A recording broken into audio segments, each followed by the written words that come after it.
The following content contains adult language and humor that is not suitable for viewers under the age of 18. Viewer discretion is strongly advised. The views and opinions expressed during the following video content are those of the individual and may not reflect those of others. Thank you.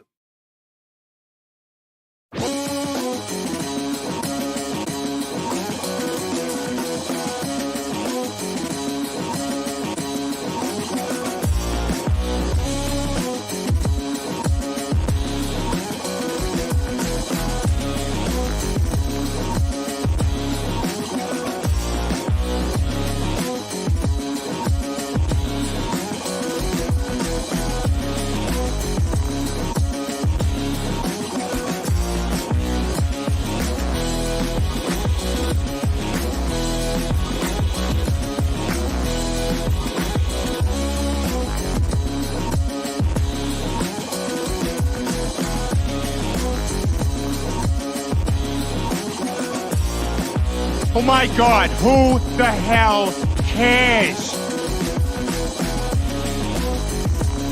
Cash Money can put this change in my piggy bank any day. Big man does it!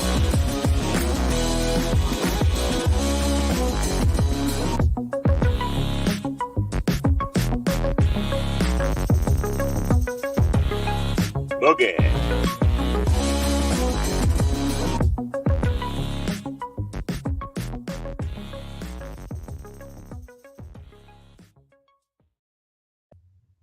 Good morning, good afternoon, good evening, and welcome to this Wednesday edition of Pacific414 Pop Talk. Along with Baron Orman, Tagge, Cashmoney007, I am your host, Mike, and tonight we have a few articles to discuss while we're here with you on both the YouTube channel and Rumble channel. We're also on Baron Orman, Tagge's Fandom Legacy and the Phantom Hooligans, operated by Cashmoney007. It is. But, yes. Wow. And of course, I'm sure some of you are wondering, what is it with the title, Mike? Especially the one, "Are Star Wars Fans Racist?" Well, considering what Amandla Stenberg had said recently about Star Wars fans, and also one of her co-stars, it begs the question, are we racist? Is it just Hollywood gaslighting us once again? Well, we are going to read an article tonight, and we're going to give our opinion, as we always do.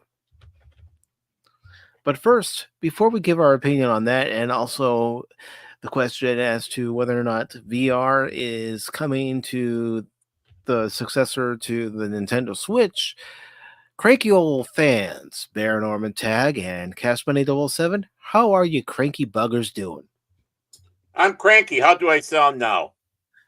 Cranky. Okay, but the microphone sounds better than it did before? It sounds clear and cranky. Okay, good. I did some changes in there. I was having issues. It's called Bill Gates trying to silence me. Silence me, I tell you. Dang it, Bill. Doggone it. But I got Take through. it easy, man. I am easy.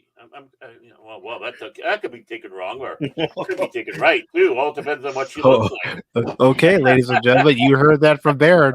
No, ladies. Hear that, ladies? There's no gentleman about it. No gentleman. Oh, well, you never know. They might say, "Hey, Baron, I've got a nice cigar here. You want the cigar?" Well, that's just like your opinion, man. It is. Sorry. If it's a manual, I don't go for it. I only go for the automatics. So, anyways, you cranky old buggers, how are you? Yeah, I'm doing good. Doing all right. Yeah, I'm hanging in there. Finding articles for, well, just in case we needed backup ones, but also for a certain Norwegian. So yeah, I was kind of busy with that and being inundated with I don't know, life. Don't talk to me about life. Brain the size of a planet. Well, I do want to say before we do get into any shenanigans tonight and also talking about the articles, I do want to let everybody who is in Florida right now bracing for the impact of Hurricane Milton. I want you all to know that we are with you. And if you need anything, please don't hesitate to reach out. Yeah, we know a lot of people uh, in Florida. A lot of streamers are in Florida. Mhm. We haven't seen her much, but Rough Girl, of course, Snorter Poopus Q Barrer in his human suit. They're over there. So, and a few others. Pops, I mean, Pops. Yep. So Age yeah. Boomer's one of them as well. Oh, right. Yeah, he is, isn't he? Yes. So, Yes. I mean, there's a lot of people that are in our community, and if there's any way we can help, if the call is sent out, let us try any way, and I'm any way, and even if it's prayers, thoughts, because this economy, that country's been that not country, but that well, it's almost its own country. It seems like sometimes, uh, but that state has now been hit twice with it. Mhm. And I'm sure those $750 loans that are coming from the government that many get rejected is going to help greatly. Yeah. Yeah. Yeah. I mean, I saw a video yesterday where there was a mayor of a town near Asheville, and his daughter didn't have flood insurance in her home, and the most she was getting from FEMA was $300. Yeah. $300. How is that Is it? supposed to help anybody? Yeah. Honestly, this is disgusting, people. We're not taking care of our own. We have I mean, places around here that are accepting donations and people that are taking time to go and help. But our own government's only offering 750, and there are people that aren't even getting that. Some are only getting 300, some are being rejected mhm, when they've already lost everything. right. Yeah, I mean, and this doesn't sound callous. It's not, but really, our tax money goes to the government. What is our government's main job? To care for its people. Mhm. That's how it came about. It came about when you had, people coming together, making small communities, back in when we're banging stones on stuff. And then that grew, and now you needed to have that community to protect you from maybe another one that wants to raid you or animals or whatever. But the central core is your basically city state, your country, your city. It doesn't matter when you get your taxes taken from you, and yeah, I mean that taken from you. I'm not fully a taxation and theft kind of guy because there are legitimate taxations out there. But when they're taking our money at gunpoint, yeah, try not to pay your taxes and see what happens. Right? Mhm. I don't care if you declare yourself a sovereign nation. The government is supposed to use that money to help us. And anybody out there, secondly, Mhm. I'm so anti foreign aid right now because of what the last 3.5 years, almost 4 years, has done. I'm so against it right now because we have people in our own country who desperately need it right now. That Exactly. funding right now to rebuild roads, to get help out to the people who have been affected by storms, who will be affected by Milton. And let's not forget, there's another one that could possibly form after Milton, Nadine. Right. And if you've looked at the radar for this storm, it has spawned a second storm. Oh, sweet, wonderful, beautiful. Just what I'm sure everybody wants to hear. But you know what? That happens in our world. And that's why a nation needs to gather together and take care of themselves. When people were saying America first, it wasn't talking about being isolationists.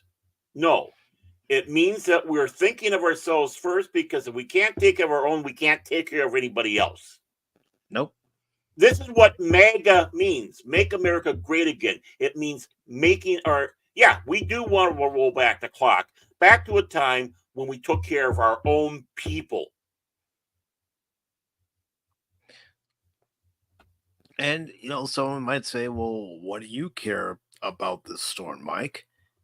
I care about it because just like those down in Florida who are dealing with it right now, I live in an area that has been threatened and harmed by hurricanes. Yeah. Whenever this time of year comes, especially right now, because this is where it all ramps up, you're always looking at the weather report. Mm-hmm. I mean, right now I have a video up, kind of watching. It's Weather Chasers, and then they're in.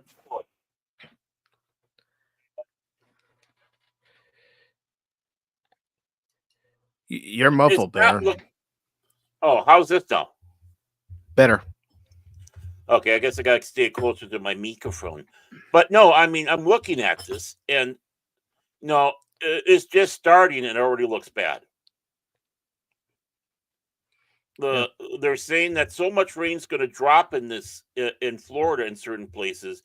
Miami could be, and this is no joke, I was watching this morning. Miami could be underwater. Mm-hmm. They're talking about areas of Tampa and Orlando being underwater. Yeah. This is a Cat 5 hurricane. At one point, it was downgraded to Cat 4, and then I saw a report that it was back up to a Category 5. Yep. And it built up fast. It's like, boom. Mm-hmm.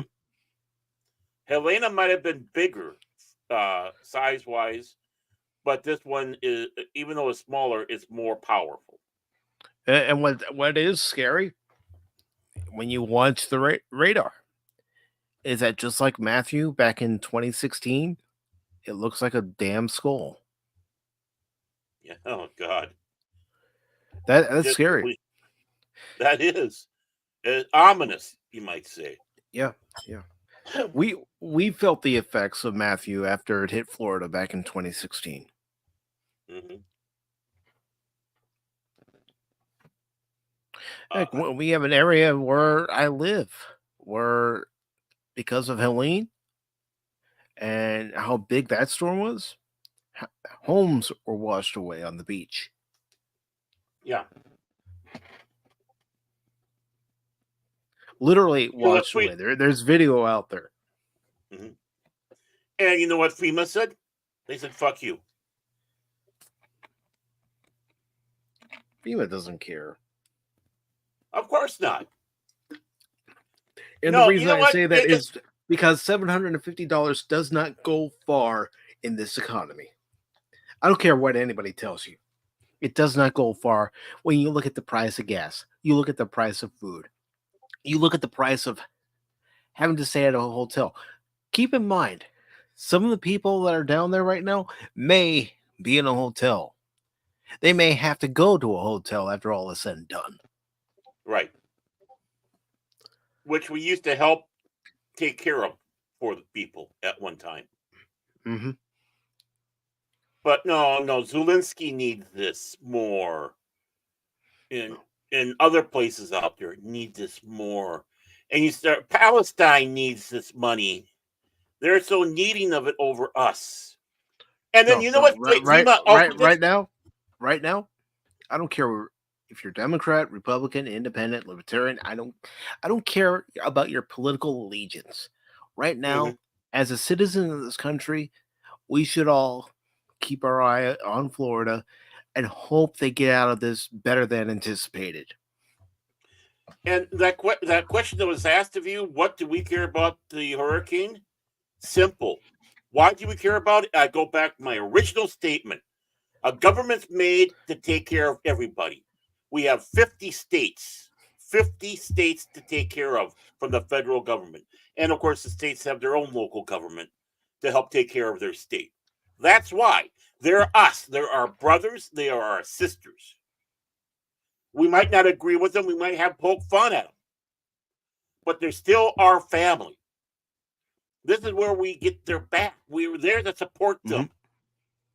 I don't care if it's North Carolina. I don't care if it's Georgia. I don't care if it's Florida.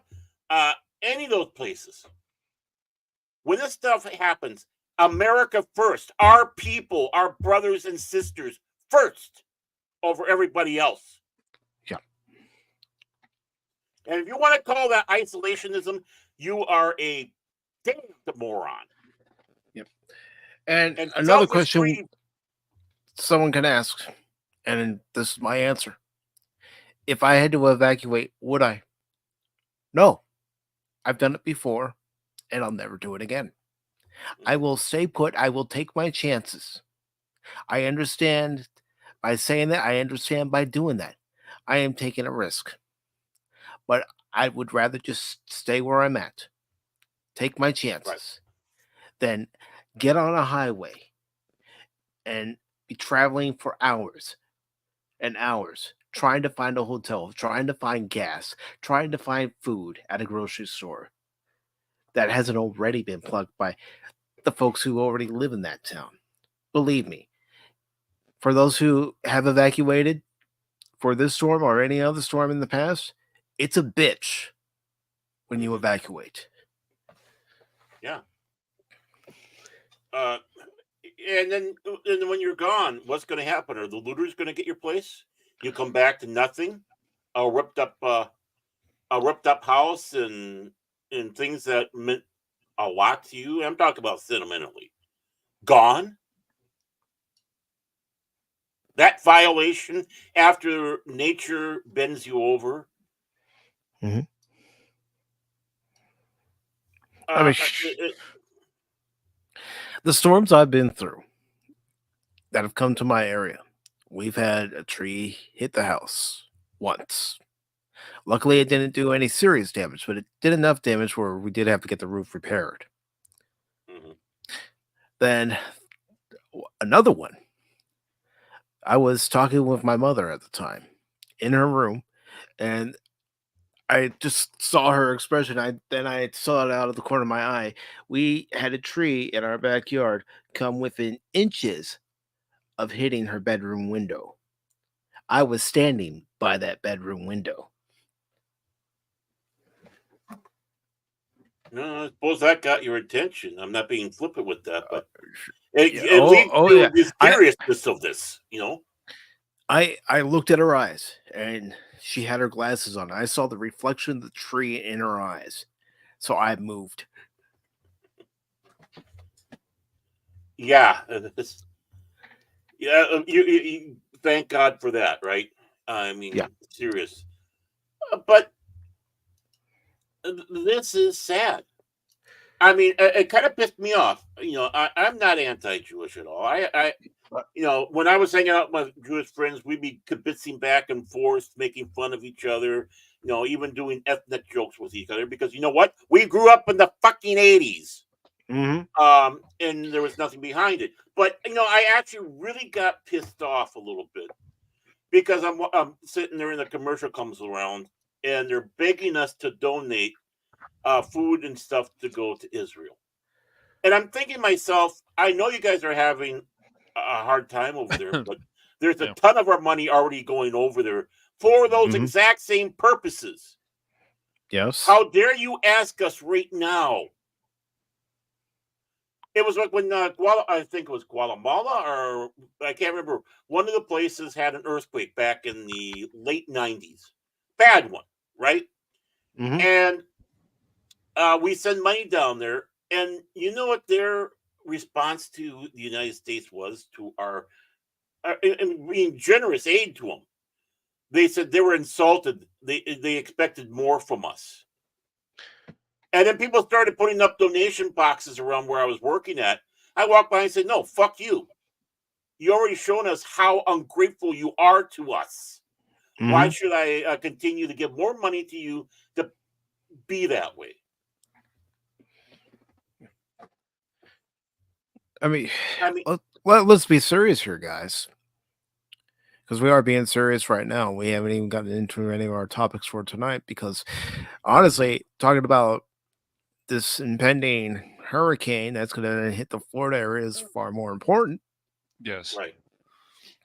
But I'd rather donate to a local charity instead of a national charity.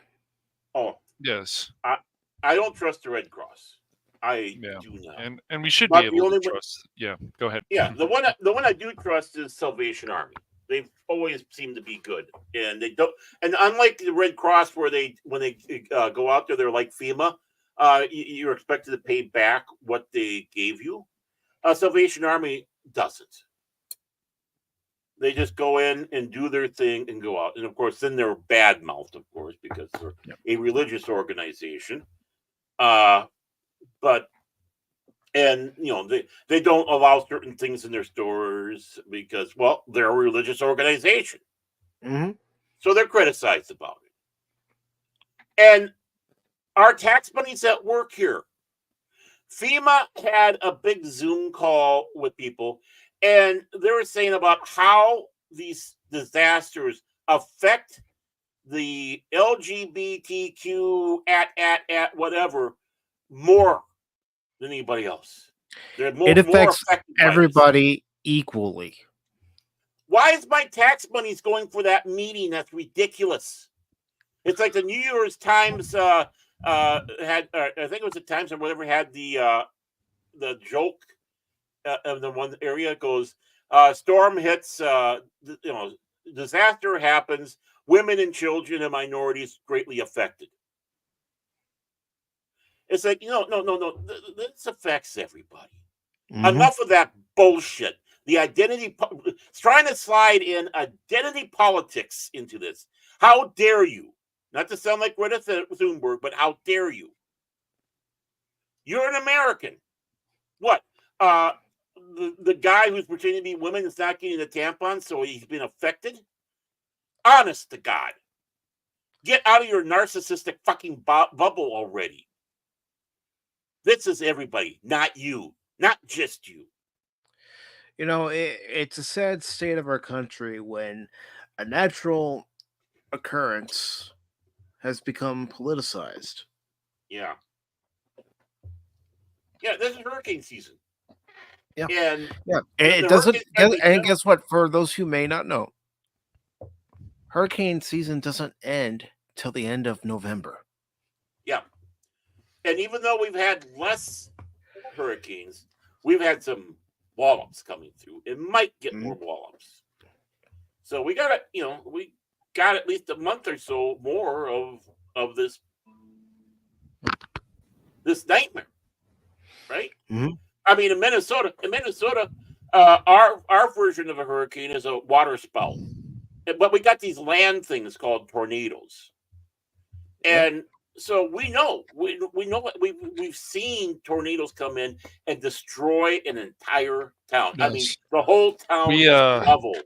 Yep, 94. They didn't even know about that fault, and that just absolutely trashed the Southern California. Northridge. Oh yeah. Yep. And I remember that one. It was not very, very vividly, Cash. Dealing with aftershocks for about a week or two was not fun. Going to a friend's house and then their mom saying, "Get out of the house," because she didn't like the shaking. I get it. It was not fun. Was that the that's the Northridge. Yeah. That's the 94 that was the Northridge in 94. Yes. Because I was living in the San Diego area at the time. Born and raised in that area. Didn't leave there until right, Bor. I was in my late teens. Yep. And I'm sleeping. Had the day off from school because it was Martin Luther King Day. Mm-hmm. However, started feeling it shaking. And it started off just a soft roll, and then it just started getting more violent. So I got out of bed, got under the doorway.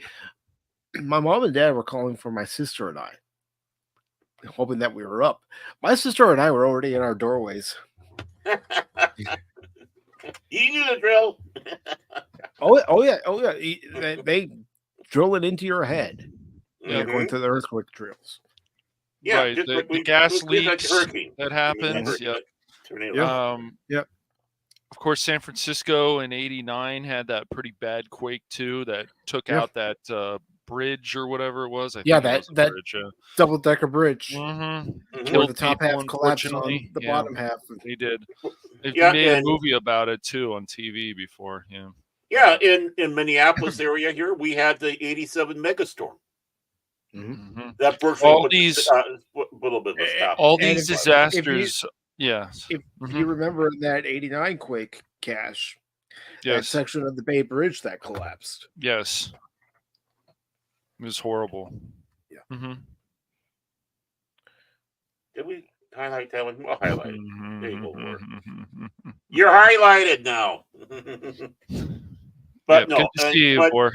Yeah, no, but to get it's back to just the crux of things, mhm. but to get back to the These crux of things, disasters are definitely not something to take lightly. None of them. no. Doesn't matter how bad the category is. It doesn't matter what it is. A disaster is a disaster. It never has been.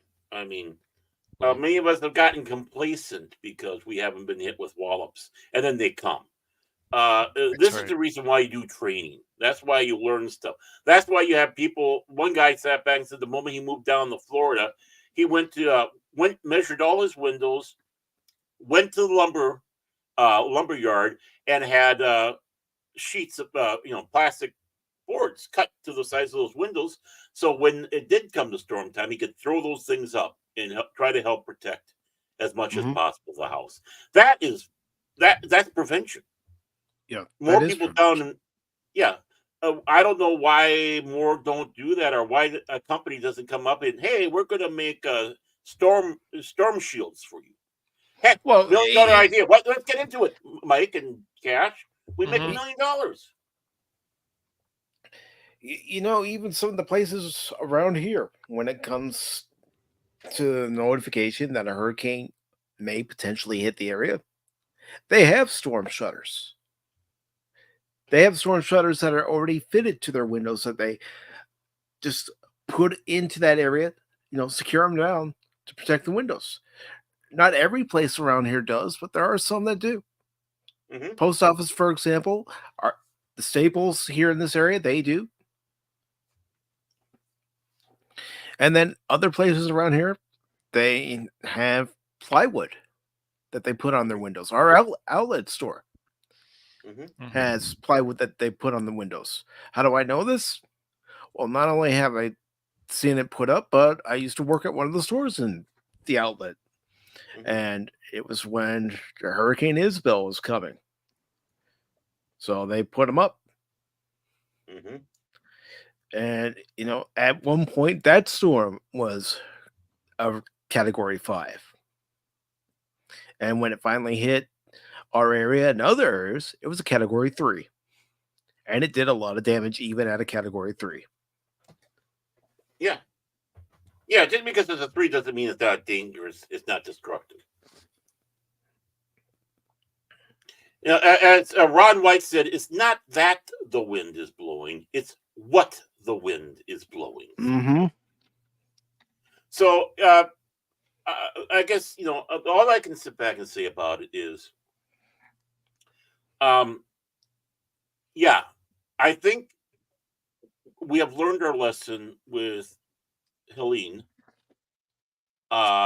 We know for a fact, and we also learned a lesson from Hawaii, when all they got was $700 for each household.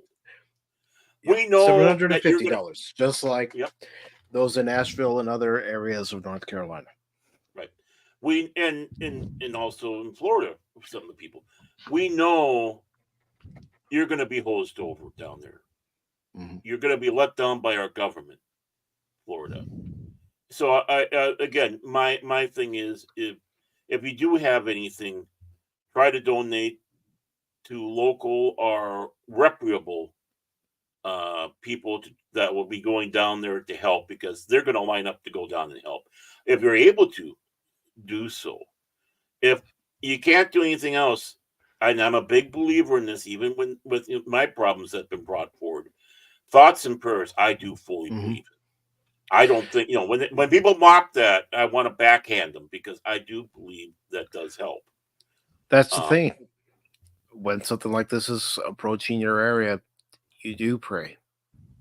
You do go to whatever comforts you because you don't know what tomorrow's going to bring, especially with a storm like this.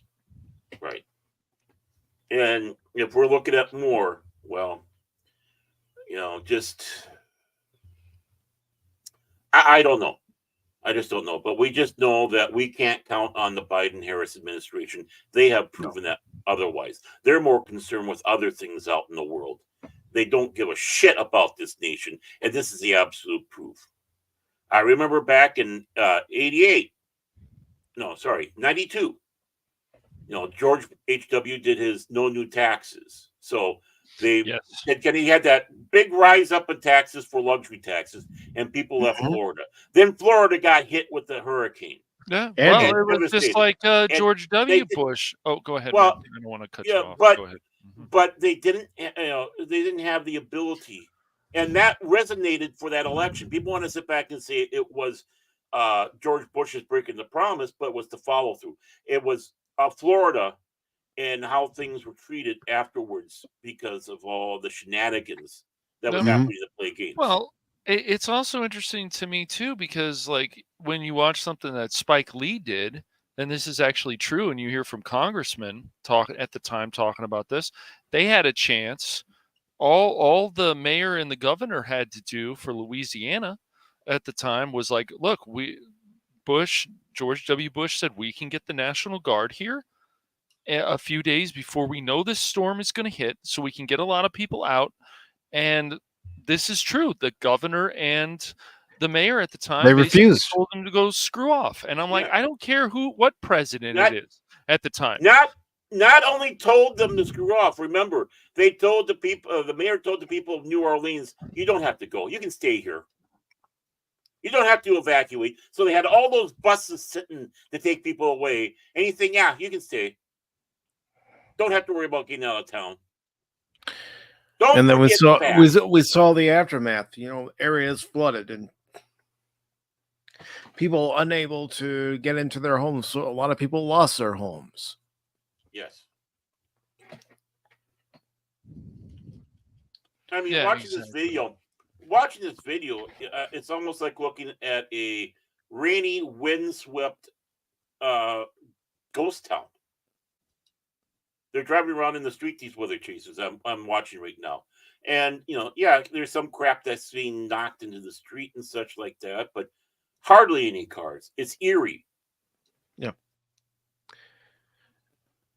Yeah, it is. I mean, like I said, I've been through a few hurricanes myself around here, and when people evacuate, it's a ghost town. You might know a few people who have stayed, and you try to keep in touch. You say, here's my cell phone number. If you need anything, let me know. Heck, it doesn't. Oh my word! I'm just watching the waves coming in right now. It is starting to flood down there. Go ahead and share. Here, just a second here, Mike. And I'm glad even on Pop Talk, wherever it is, whatever we're doing on stream or whatever, these things should always be pushed and be important because they are. This is people's lives. And I was happy to see with Helene that even when our own government, and I don't care what side of the aisle it is not moving fast enough, that people from other states are like, well, we'll be there. I mean, I feel like there'll even be some people from other countries who will be there too. By the way, between Mike telling me to put this on screen and me putting it on screen, there wasn't any water by that sign. Gosh. Yeah, and this was earlier today. No, this is live. This is live, right? You said, yeah. This is live right now. Okay, sorry. This is live. My bad. Yep. No. Yeah. The guys are weather chasers, and they're running around right now through there. So. Well, you did hear about that one guy who people call Lieutenant Dan, who's staying on his boat during this whole time.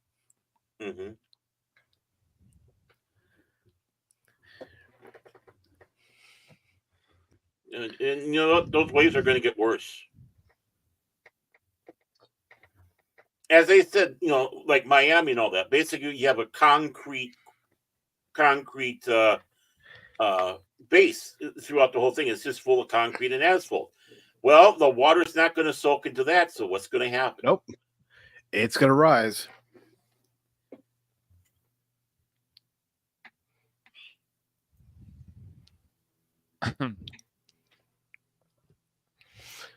It is definitely going to rise. And yeah.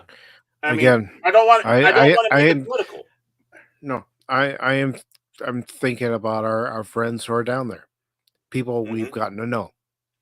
People I know who are down there. Smoking Patriot lives down in Florida. That's right. He did. Yeah, he did tell us that. Yeah. Oh my God, it's getting worse. It wasn't that bad. Yeah, I know of a friend. That's how quickly the surges in can Tampa. come in. Yeah. Yep. Yeah, you're getting the waves now on where there was no water. Now you're getting them. It's like, my God. And like I said, I don't want to make it political, but I just have to point out what we had for response from our government, not the nation, the government, with Hawaii, with the last hurricane we've had, other disasters within the last 3.5 years, and I am disgusted. I am disgusted, and I think people can count together of course. who I'm not even considering. Yeah, I do remember that. Vor, yeah. Oh, he lives in. Yeah, well, he sucks. And yes, folks, we do see you in the chat, and I'm gonna acknowledge you all right now. And yeah. My God, look at that. I mean, you're just watching in real time how much more water is coming in there, how close the waves are. Yeah, it's about time to get out of there, Mr. Weather Chaser. I mean, yeah. Yeah. I think this Weather Chaser waited too long. Well, you got a big old SUV there, don't you know? Oh, it doesn't matter. You could have a big old SUV.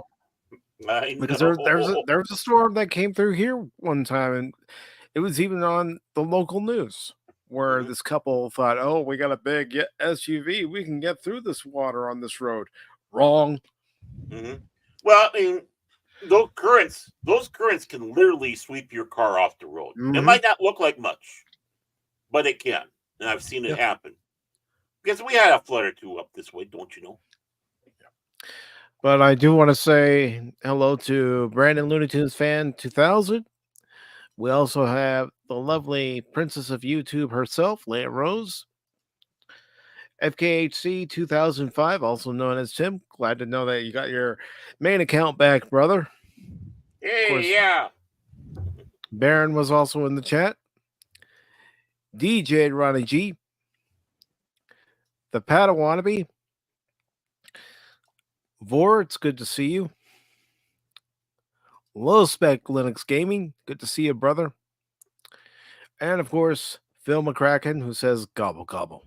We also had somebody in here who said something about Star Wars. Oh, yeah, I saw it. I saw it, and it was. Did you do it? I was doing it too, so we probably got double. Oh.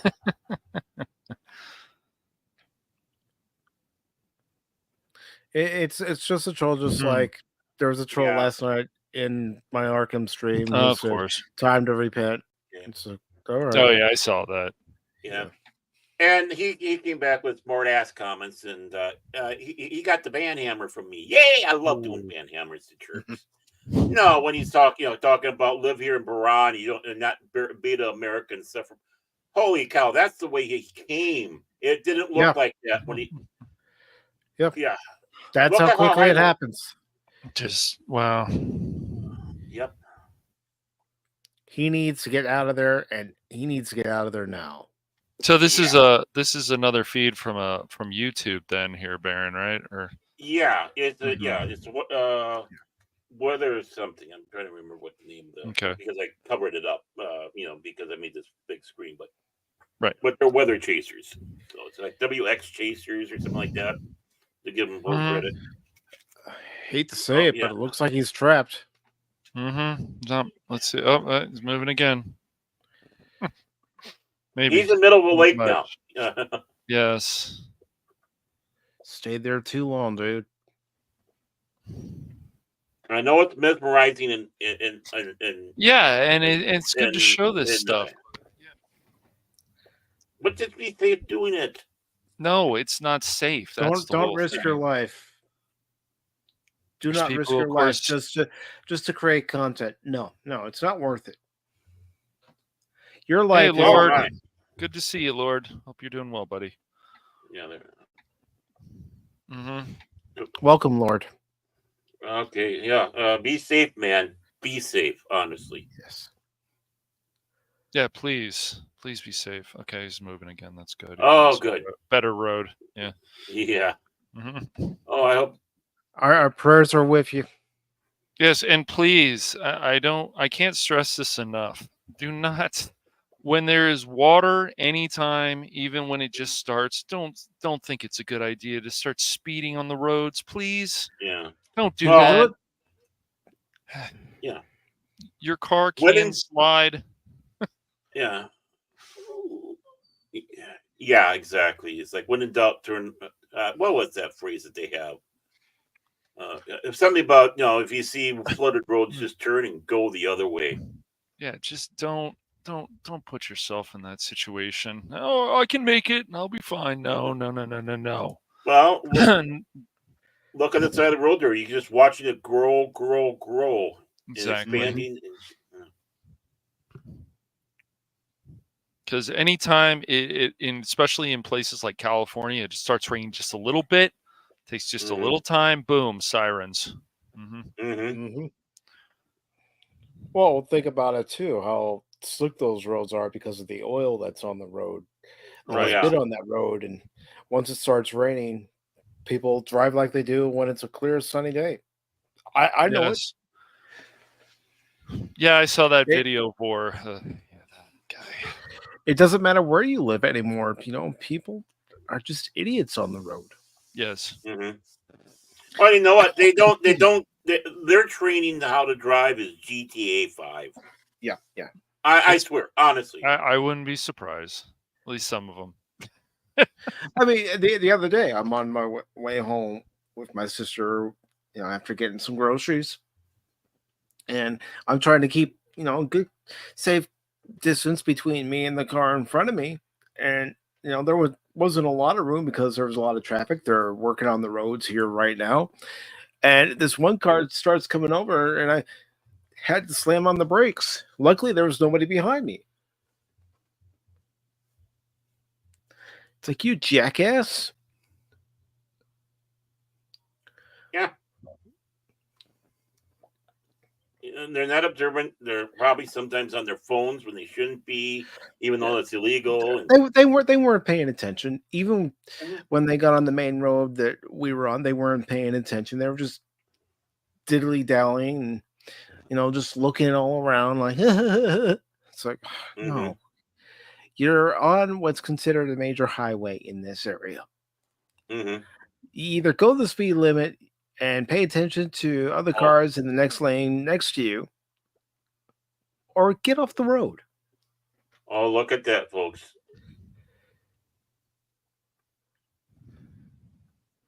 Just, as they're crossing the bridge, just see the water down there. I mean, look how high that water is. And we have bridges like that around here. Yeah, we got bridges like that.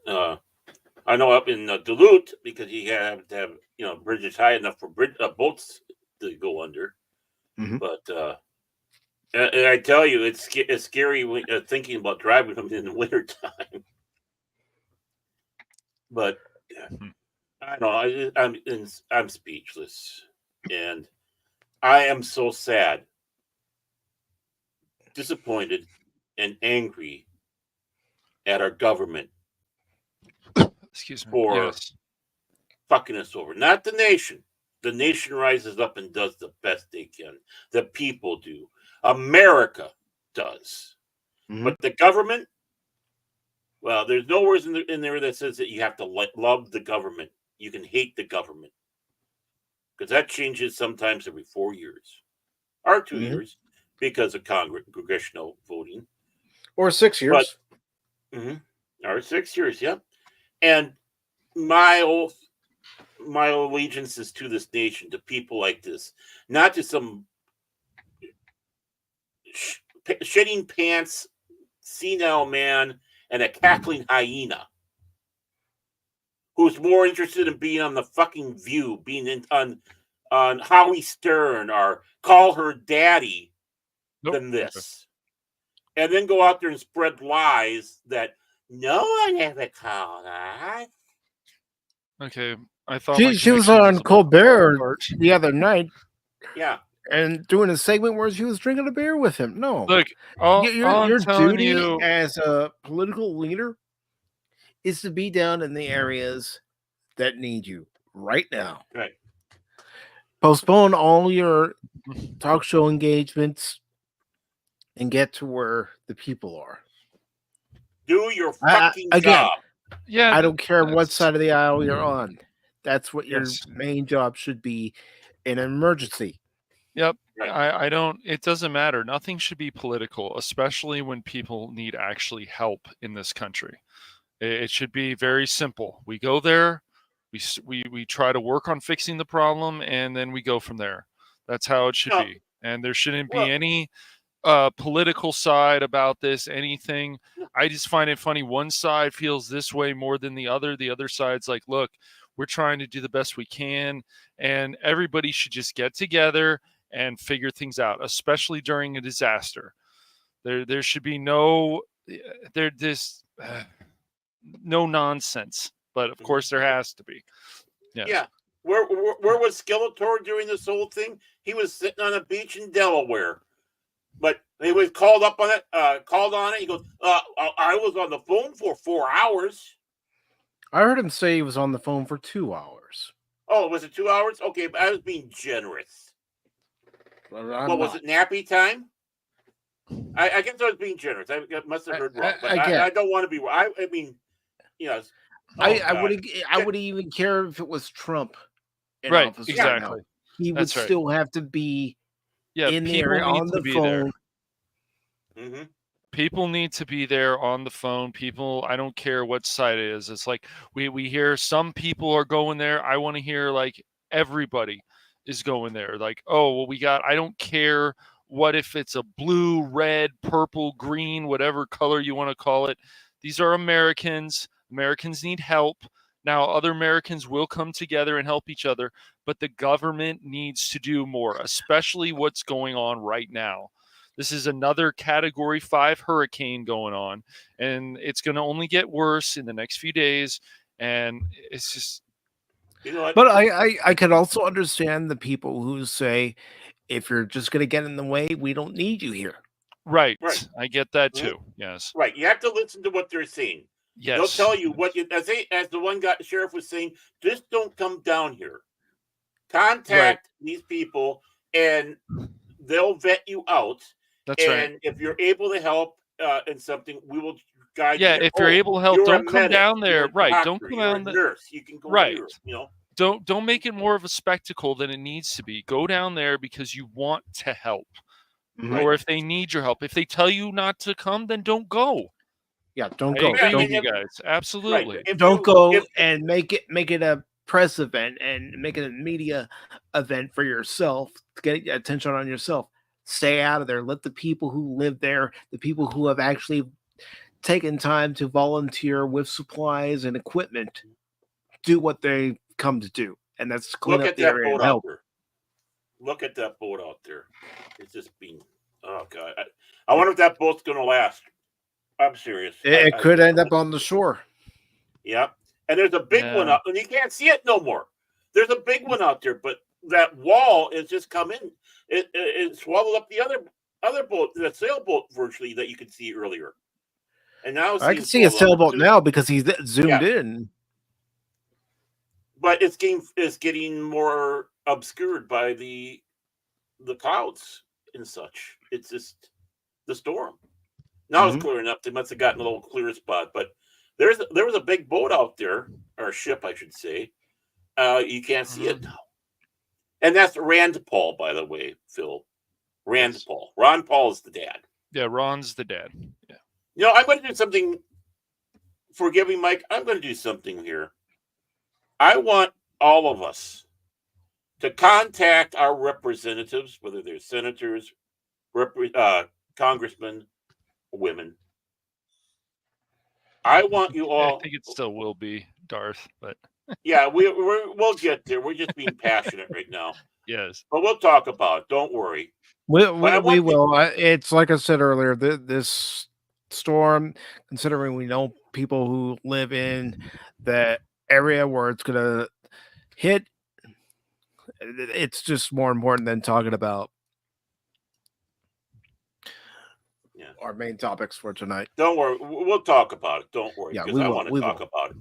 Yeah. But get in contact with basically your federal lawmakers and ask them what the frig they're going to do about this. Tell them that, are you going to give them a loan for $750? Are we going to do more for our people? Why are we sending all this money overseas when we need it here now? That our people are suffering. That's one way. It's for all of it. Even you're in Minnesota and Montana, Alaska, Hawaii. It doesn't matter. All 50 states. Contact your representative and ask, why are these funds being allocated to these other areas when we need it here at home? Yeah.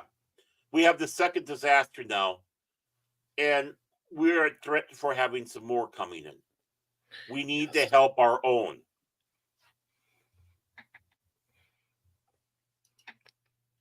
And don't apologize for bringing that up, Baron. It's a fact of life. Yeah. Well, that's how things used to get done. They need to hear us. Just inundate them. Inundate them. Tell your friends to do it. I don't care if your representatives are Republican or Democrat. They need to hear it. Because both sides of the aisles have fucked us over. Mm-hmm. You have people more worried about Ukraine than us. I'm sorry, folks. I could care less right now about Ukraine and Russia. I care about our own right now. Mm-hmm. I want us to be taken care of.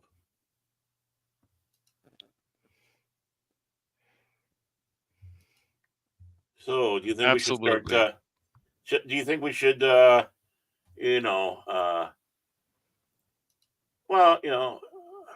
what would I say? Should we kind of take it easy, man? I'm perfectly calm, dude. Calmer than you are. You just take it easy. Calmer than you are. Calmer than you are. And move on to topics before we have aneurysms, strokes, and heart attacks. Let's go ahead and do it. Let's go ahead and move on to one of our main topics. All right. For tonight. And instead of going over to the Rumble side at 8 o'clock, we'll just stay on both channels for the whole time. Okay. Amen. Okay. You want to do that? That's fine. Yeah. Oh yeah, we already got the banhammer stuff out there that YouTube wouldn't like because we're criticizing the powers that be. But yeah, well, so, okay, we're already stunk. What does it matter? You know what? Honestly, Baron, if people can't understand that real life takes precedence and trying to hope for the best for those that we know and we've interacted with that we care about takes precedence, then I don't know what to tell them. Yeah, I'm sure our friends down there would love to talk about Star Wars now. Yeah, right. There's a lot of geeks down in Florida, I tell you, and whatnot. So what we're going to lead off with, Mike? We are going to lead off with the reason why I titled the stream the way I titled it. This comes from Cosmic Book News. It's by Matt McClone. And yeah, we've read some of his articles before. We have it. It says, "Where are the racist Star Wars fans?" claimed by Jodie Turner-Smith and Glamour Mag. It says, in a new puff piece aimed at blaming the fans for the major failure of the Acolyte. Jodie Turner-Smith and Glamour magazine, similar to what Amandla, Steinberg spouted off in her video, stated the cast were attacked. And let's not forget that Amandla Steinberg also made that music video. Let's not forget that. Yeah, that wasn't an attack, was it? No. And of course, Amandla Steinberg blamed fans for the cancellation of the Acolyte, stating she wasn't shocked. For those who aren't aware, there has been a rampage of vitriol that we've faced since the show was announced, when it was still just a concept that no one had even seen, she said. She went on to place blame on those she believes were responsible for negative reaction, a rampage of, I would say, hyper conservative bigotry and vitriol, prejudice, hatred, and hateful language toward us. oh, oh, oh. What did Glamour Mag say? Glamour Mag continued the spin, adding to the narrative. The show was unceremoniously canceled, allegedly due to low ratings. Well, that's what happens when your show doesn't succeed in the ratings department. It does tend to get canceled. So can I sit back and say, okay, you rag. I'm assuming Glamour is a magazine. Okay, you rag. It is. Get rid of that allegedly. That's exactly the reason why the show was canceled. But in the weeks leading up to its season finale, the cast faced relentless torrents of racist abuse online from so-called fans who couldn't handle a black actor leading a Star Wars series. Oh, we're going into that crap again. Okay, yeah.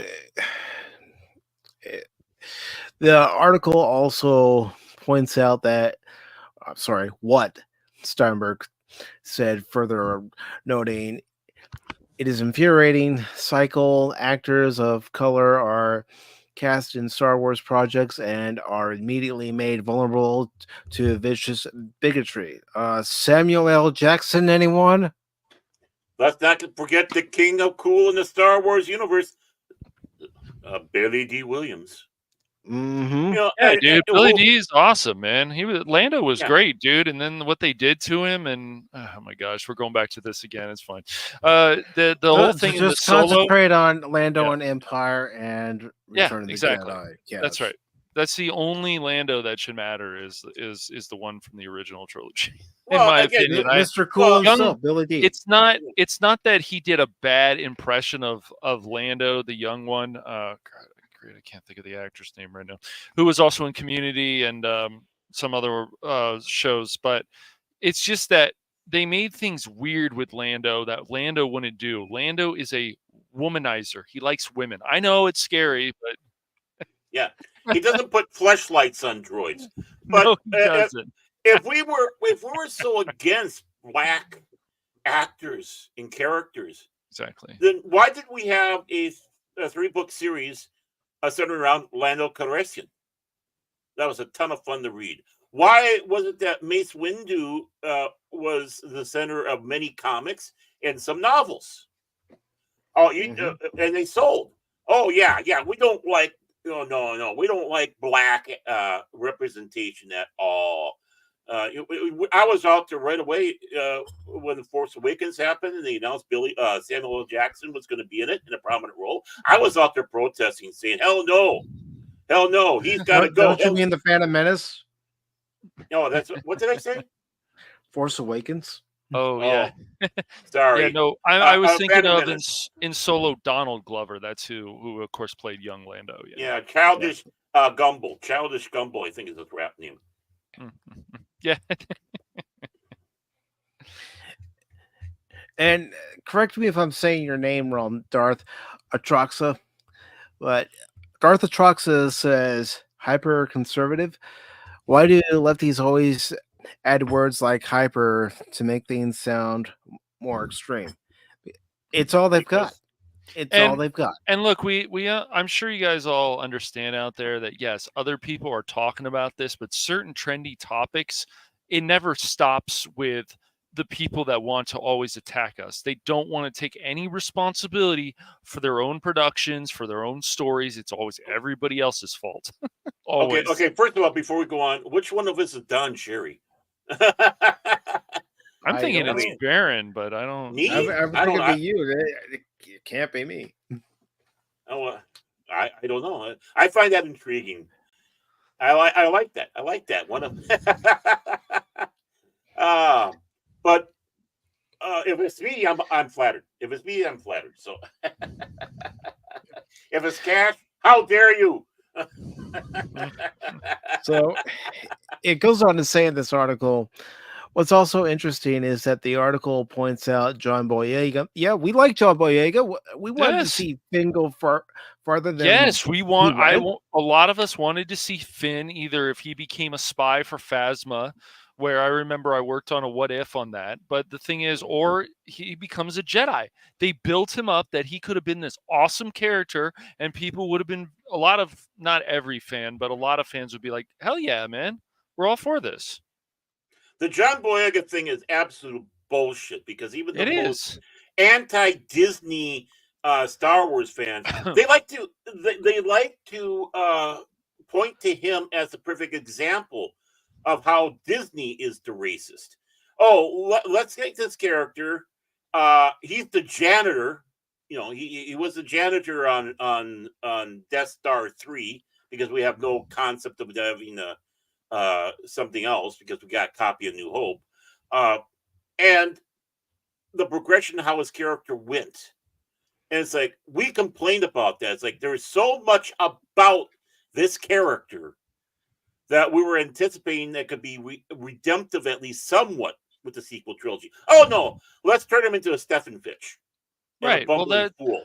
that's why these what ifs, if you're working on or somebody else is working on or whatever, like you can just they dropped the ball with so much what they could have done.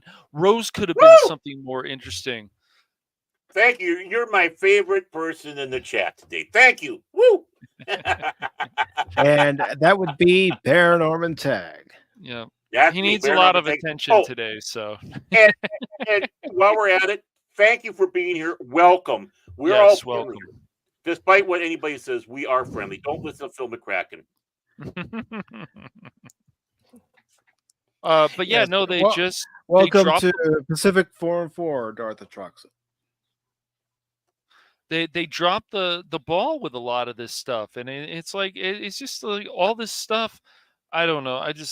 They really did with these characters. They had chances to build them up. Rose, all these characters, and then of course in the ninth film, they were like, oh, we're gonna just put them more in the background. Even Poe could have been more interesting, and even in the animation that they did, the characters were more interesting. Like you learn more about Phasma, and you're like, wow, she really is somebody you don't want to cross. But the way that they treated her in The Last Jedi was also insulting. Like the way she died, I just personally didn't like it. But well, no, a lot of people didn't like it, but that's because they're racists, and sexist. Right. I mean, we were sexist because we got upset that Phasma was treated like crap in her. Yep. In fact, John Boyega, they want to ignore this thing. John Boyega has come out and said the real problem with him in the situation with Star Wars was Disney. Mm-hmm. He does not put the blame on the fans. He puts it on Disney. He does. Let's not forget, Disney allows China. They did. That actually happened, to the movie unfortunately. poster, right? To decrease his profile on that poster. Not increase it, decrease it.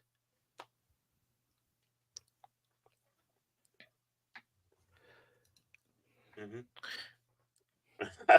Oh, well, you come to the right place for rants. I'm the one.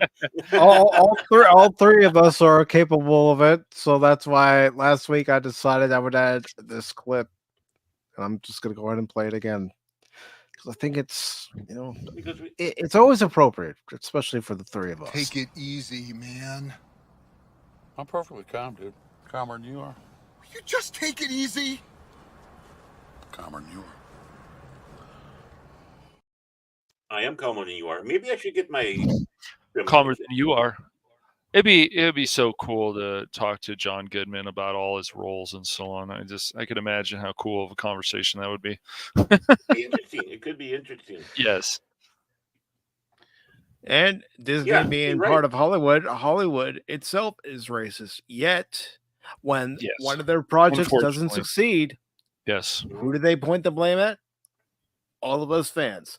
All of us who go to the movies and pay to see their movies, pay to, see whatever shows they have on their streaming service, if they have their own streaming service, pay for the merchandise.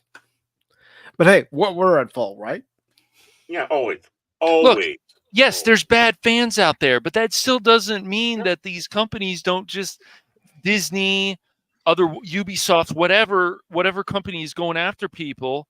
They need to look at what they did and start going back to what they can fix. Right, exactly. It's like, again, it's gaslighting, is projecting, all that, and Hollywood's not just racist; they're sexist. Oh, you're a lady? Yeah, we can get you juicy parts. Now spread your legs. The old Harvey Weinstein Yeah. approach, and Yeah. a lot of others in Hollywood. So it's like, you want to get anywhere, I can make a name for you. You just gotta, take care of Mr. Happy. So Yeah. that's toxic masculinity, folks. Right. And where are we from? Some of us live on the East Coast, some of us live on the West Coast, some of us live smack dab in the middle of the country. Yes. Cow patty, Minnesota. Yeah, there's plenty of cow patties out here. Moo. Cow patty flipping contests every year. Yeah, actually, there are places that do have that. Forrest says it is our fault that we don't want to watch their agenda. No, we don't. Yeah, when it comes down to us Star Wars fans, and yeah, I'm going to say that naughty word, real Star Wars fans, we come forward and take a How look at this. dare you, Baron? I know. We take a look at this crap of a storyline taking place in a era that people really don't like, this High Republic BS.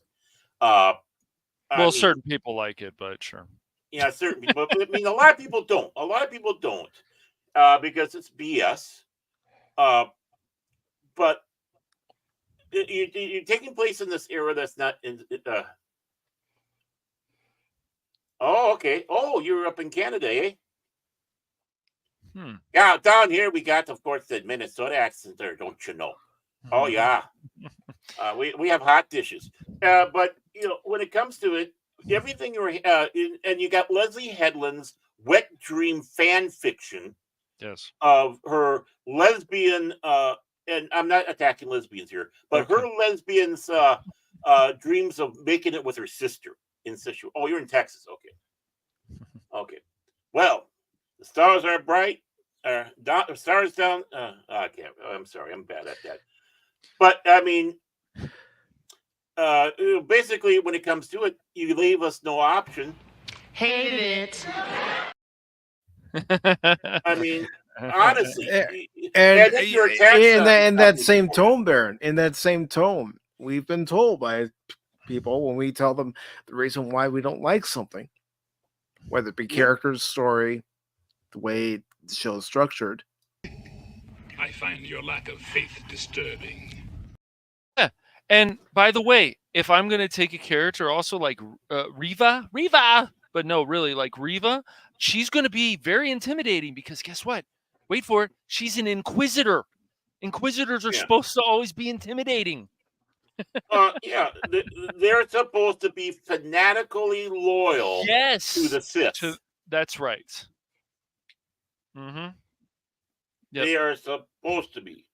And that's what it is. That's why you get into that inner circle, just like the Imperial Royal Guards. Those are your ultra extreme loyalist stormtroopers. Yeah. So we're every character, like, I would have done certain things in the Kenobi show a lot differently. They started off with a pretty good thing where Kenobi's working in that meat packing place, but they could have done so much with so much more. And I still feel at that time Vader and Kenobi should not have met. No, That's just my No, feeling, though. Yeah, it destroys the impact of exactly. of It Star Wars, destroys the original impact. Star Wars. I feel the same way. Yes. And remember, Cash, you, I, Phil, and a few other people that we know, we watched the first couple of episodes of Kenobi together. We liked the first one. Then we saw the second one and went, what in the world? Yeah, I don't understand. I mean, and then they take a show which made a lot of people happy with Andor, or enough people, I don't know, and they actually put a serious tone to it. So when somebody died in the show, wait for it, they didn't come back. Oh my gosh. But look, I also understand that if you don't like Cassian and you didn't like Rogue One, you're not going to enjoy that show. I get that. But we tried, but fans that want to be reasonable will try to be reasonable of it. I mean, I've been on there as like, I know how Jace feels about Andor, and that's fine. But I will always tell people why I like Andor. I know Vor likes Andor too. It's just, but once again, if you don't like Cassian and you didn't like Rogue One, why would you ever care about Andor? Well, I got news. I got news for people. His character is not supposed to be liked. Right. He's quite arrogant. We knew that from Rogue One. He's quite arrogant. Right. Yes. Yeah. So if you don't like Cassian Andor, congratulations. He did a great job. That's right. Yes, I remember Vor. I know a lot of people love that ending, and it was a great ending in Rogue One. It really was. Tied in things very well. Now, I know Vor, and we've had this conversation before. Did we ever need Rogue One? Maybe not, but I still like it. And it does connect well with The New Hope. So, yeah, it's good. It's good apocrypha. Fair enough. I can agree with that. I know who really got the plans for the Death Star. It wasn't that lot. This guy by the name of Kyle something. What was that? Kyle Katarn?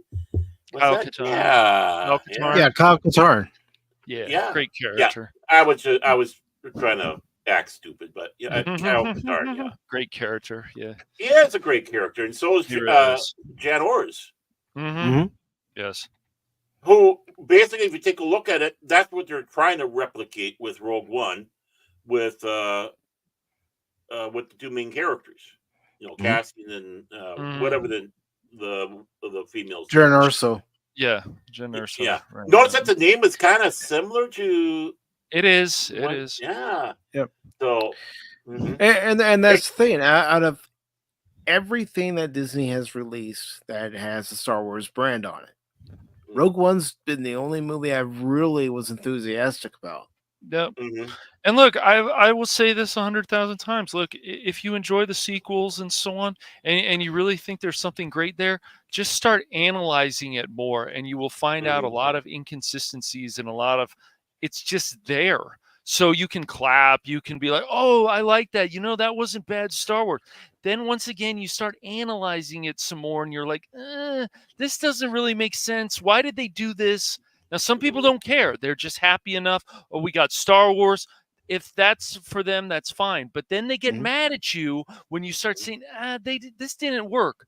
And then we get to the point where I don't even want to mention the last show's name, but where they say, it's like, this doesn't make any sense to what Star Wars was. And then other people will argue with you, no, it can change. They're like, no, but it doesn't make sense to the story. How does it make sense when you change Sabine? How does it make sense when it doesn't? Hera is different than she was in Rebels. I thought Rebels was really good, but Hera then changes in Ahsoka. And it's just like, why are we doing this? Like, this is where, and they go, it doesn't matter. It's like, no, it should always matter because it should connect properly. No. And Arthur Trucks, you're not weird. You like what you like. You have your reasons for liking a movie. That's right. You have your reasons for liking a book, TV show, music, so on and so forth.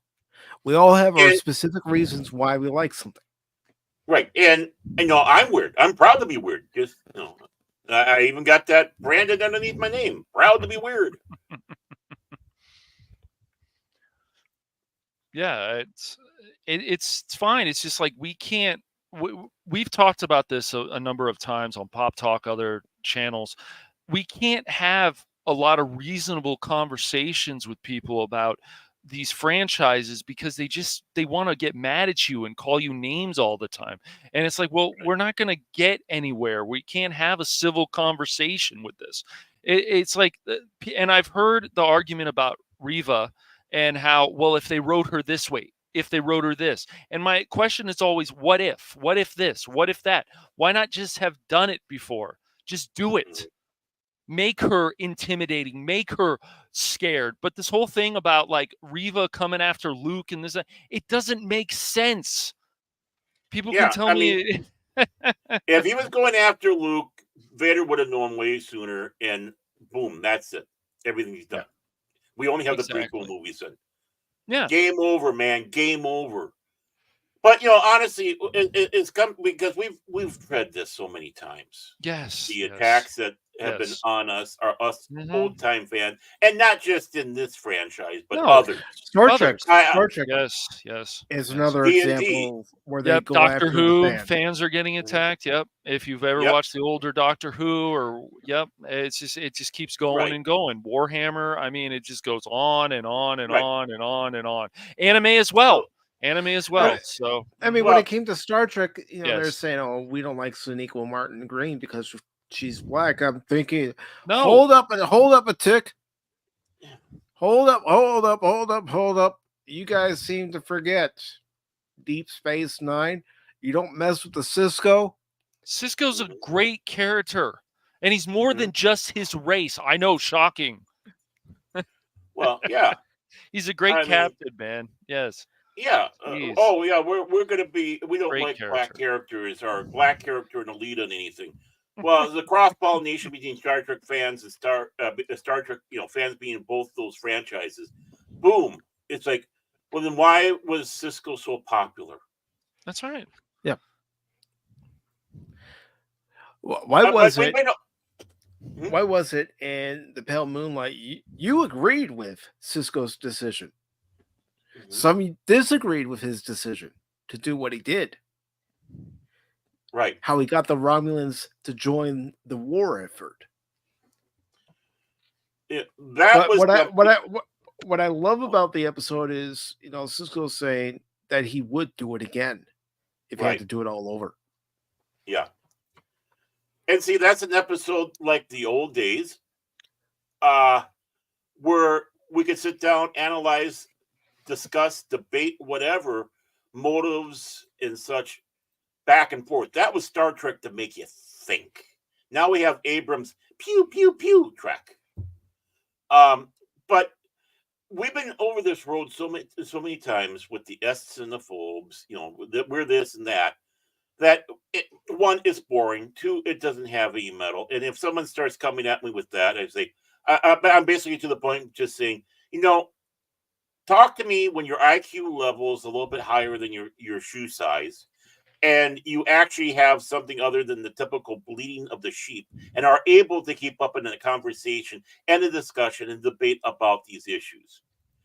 And then we can see who truly is the real fan, because if you can't keep up with it, well, all you are is just you're a nerf, you're a tribble, you're a sheep, or whatever it is that you have for whatever worlds that they have for that easily to be led animal, and all you can rely on is just the catchphrases and why do I like Michael Dorn, who played Worf on Star Trek: The Next Generation and Deep Space Nine, and Star Trek? Because he established what the present day Klingon is. And he did it damn well. Right. And wait, Klingons are diverse. What? No. Hell, you say. I mean, I wish I had his voice. Me too. I mean, now that we've lost James Earl Jones, I'm sorry, Morgan Freeman. I think I'd want to have Michael Dorn narrate my life now. You know, He was if full James of was still, dishonor. yeah, He was, yeah, that's me. Yeah, you got it right. I mean, yeah, there is. Yeah, you got it. Right there. You do a good he job with that. dishonored his family. He dishonored his house. Yes, yes. He dishonored his shorts. You know. He was a patak. There we go. That'd be great. Oh, I really want to have Michael Dorn narrate my life. I can't believe he was a character, a voice actor in what was it Saints Row 2. I don't know if that's the only one he did, but yeah, he was. Yeah, he's been in several. He's also the voice, one of the voices in Gargoyles. Yeah, and of course, most of all, he was Dips. Don't you mean Gargoyles, The Next Generation, Gargoyles, Deep Space Nine, Gargoyles, Voyager? Because let's face it, the voice cast was somebody from Star Trek, where they had Jonathan Frakes, Michael Dorn, Brent Spiner, Kate Mulgrew, yeah, Marina Sirtis. Mm-hmm. But yeah, all over. Getting back to this article, it says what's also interesting is that the article points out John Boyega has been outspoken about his experience with racism.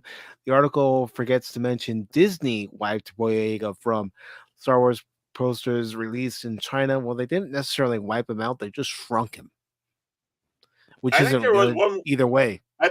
I think there were some where they did take him completely off, and some that he was shrunk. Yeah. So I think it was both. It says, what did Jodie Turner-Smith say? Jodie Turner-Smith played the leader of the witches in The Acolyte. She also blasts Disney for their lack of response. They've got to stop doing this thing where they don't say anything when people are getting fucking dogpiled on the internet with racism and bullshit. It's because they do not care. Yeah, you can't handle criticism.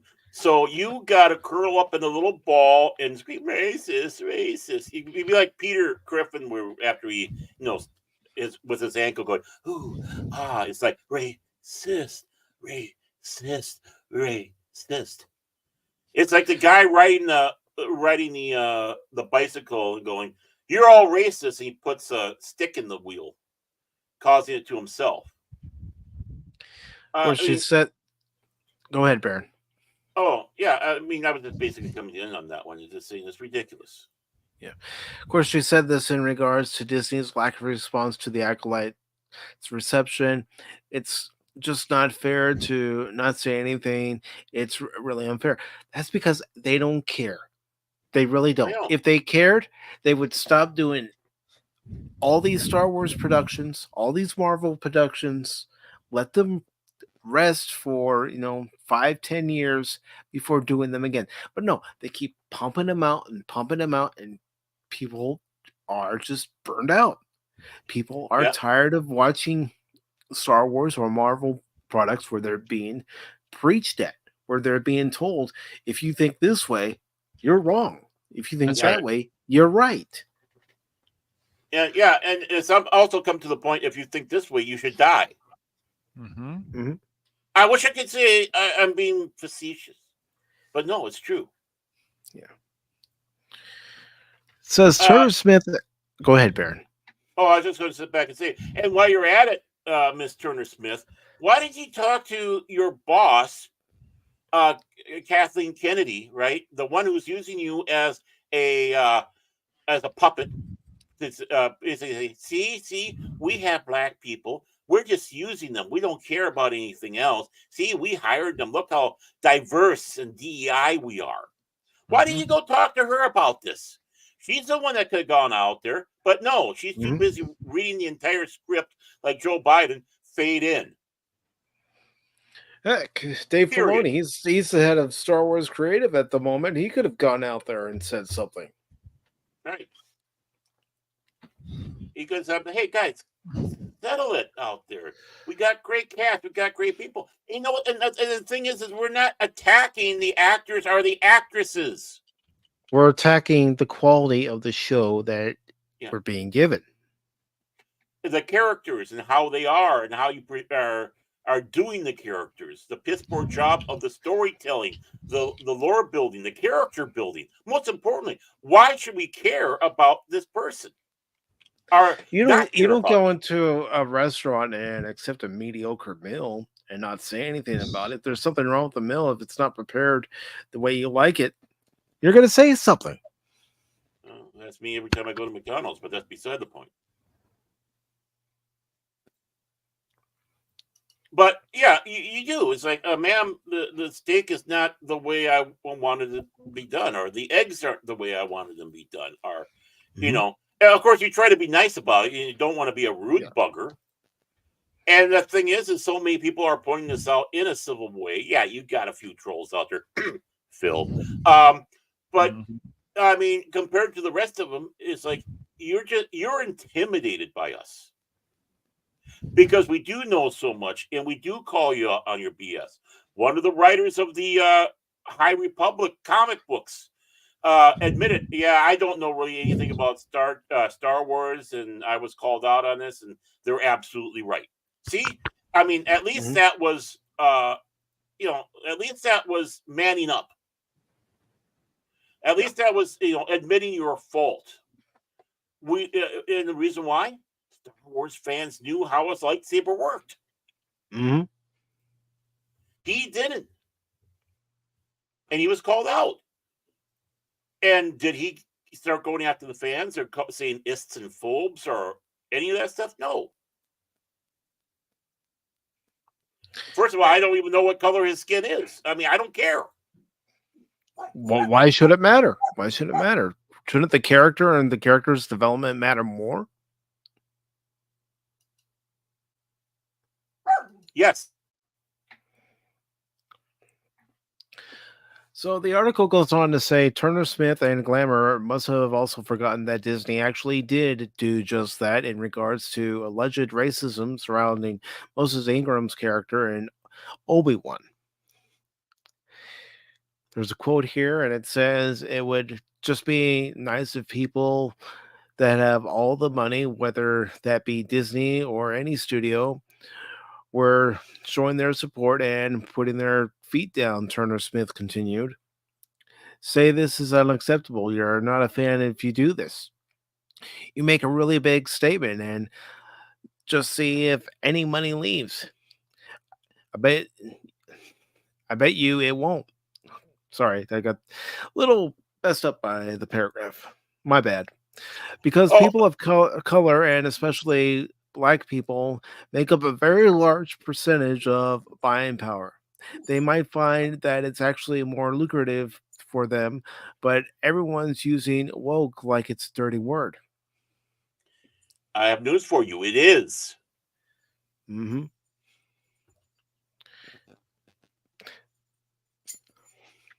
It is. And here's the thing. There can still be fans out there who are going to criticize. Right. There are going to be people that, regardless of what is put out, they're going to criticize it because that's their makeup.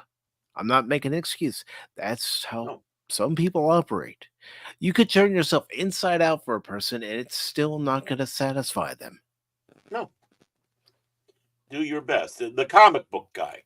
Worst episode ever. Worst episode ever that I will watch today 3 times. Yeah. We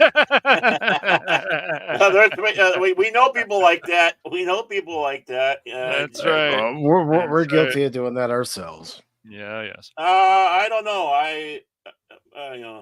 I'm old and all that. Except one particular Deep Space Nine episode, I refuse to watch that episode 3 times. Move along home.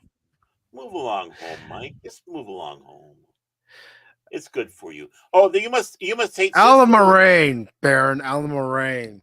You must hate every books because you can't watch that episode over again. Oh, I tell you, it's because he's black, isn't it? I mean, that's what they'll associate. That's what they associate. That's what they. I don't like this on the episode. Well, his character is so prominent. It must be because of him. No, it's a bad episode. I've mentioned it here before. I've mentioned it to you. I've mentioned it on stream why I don't like the episode Move Along Home.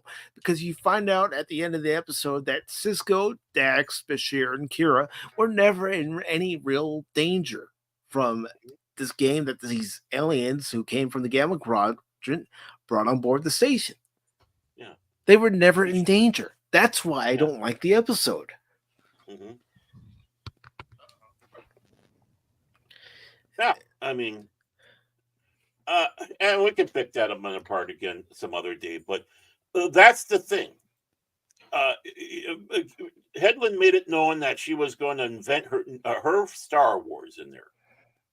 Criticism right there. It's like, oh, you've gone after and literally dissed Lucas, calling him names and how bad he is.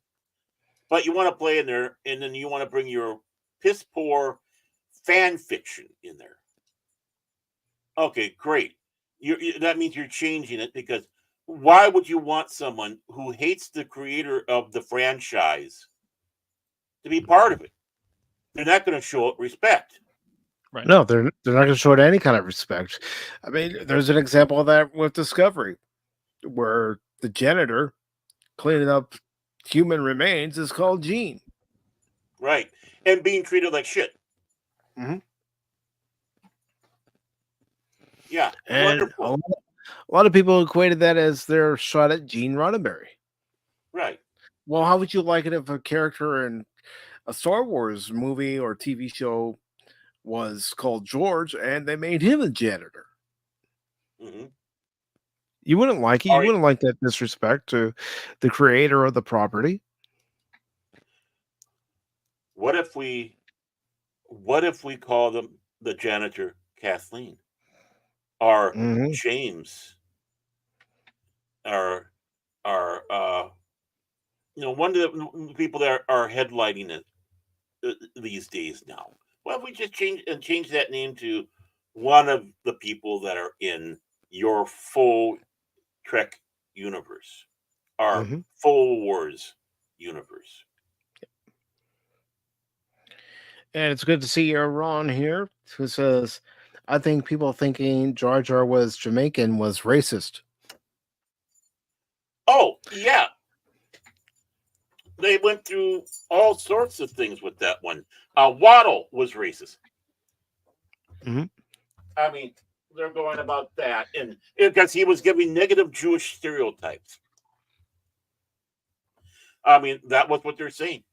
And of course, Jar Jar, he's obviously racist because, he's got that walk and he got that accent, which was the actor bringing that to the character because he was trying to honor his heritage. Yep. Ahmad Best. Yep. And as he sat back and said, no, it wasn't the fans that were causing the most problems. It was others, the media. Are we surprised? I don't think any of us should be surprised. The media has really gotten bad since 2016, and I really believe that. Well, they were bad before, but yeah, they really got. They were really bad now. A lot of them are just ridiculous. Yeah. Yeah. And the article continues here by saying opinions change. What's in vogue changes, she added. We're going to get there at some point to that place where people stop having to stick up their arse about people of color being a part of IPs that were created by white people. You know why, she asked? Because we're never going to fucking stop participating. Oh, gosh. I miss good Star Wars and good Star Trek, but especially the message that Star Trek had for us of a hopeful future where we move beyond our attitudes of today and work together. IDIC, infinite diversity in infinite combinations. I got a double play. I got a double play for this twat waffle, what she's going out there. So this is the first of the double play. That's the dumbest thing I've ever heard. And this. How many of you think the opinions of actors should be valued as much as, well, say, doctors, engineers, or a courageous congressman? Right here. Yeah, right on. Well, you're wrong. Actors are self-centered punks. There. Lady, you just insulted so many people blindly with your word salad fantasy world. It's Your because fantasy world. Hollywood itself has been insulting us with their word salad, insulting us each and every time their project fails. Right. Yeah, it's gotten worse every Oh. few years. It's just before it wasn't as bad. Now it's just Yeah. every No. time. They're gaslighting. They're projecting all this stuff. Instead of sit back saying, "Yeah, we didn't exactly do the right thing." No, she has word turds, not word salad. That's word turds. And Ron says, who wants to tell her black people have been in entertainment for thousands of years, and it was the theater, kids of old England that spread the ideas of freedom?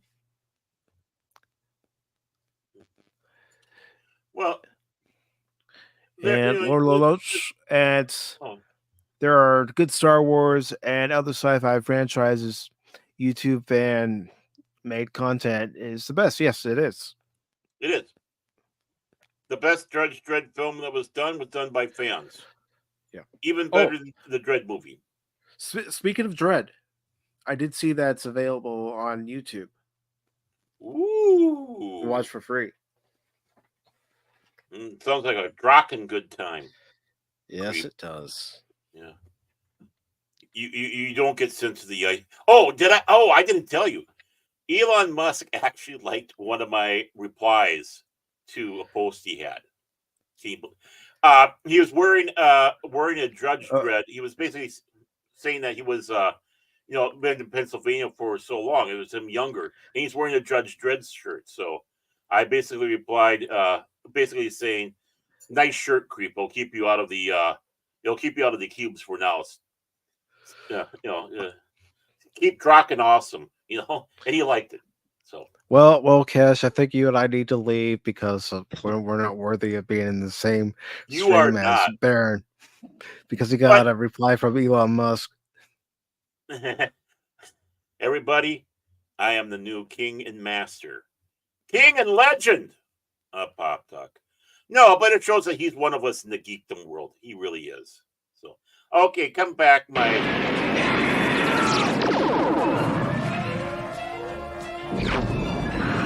Extinction to all traitors! Disrupts my coronation! Coronation, Starscream? This is bad comedy. Megatron? Is that you? Here's a hint.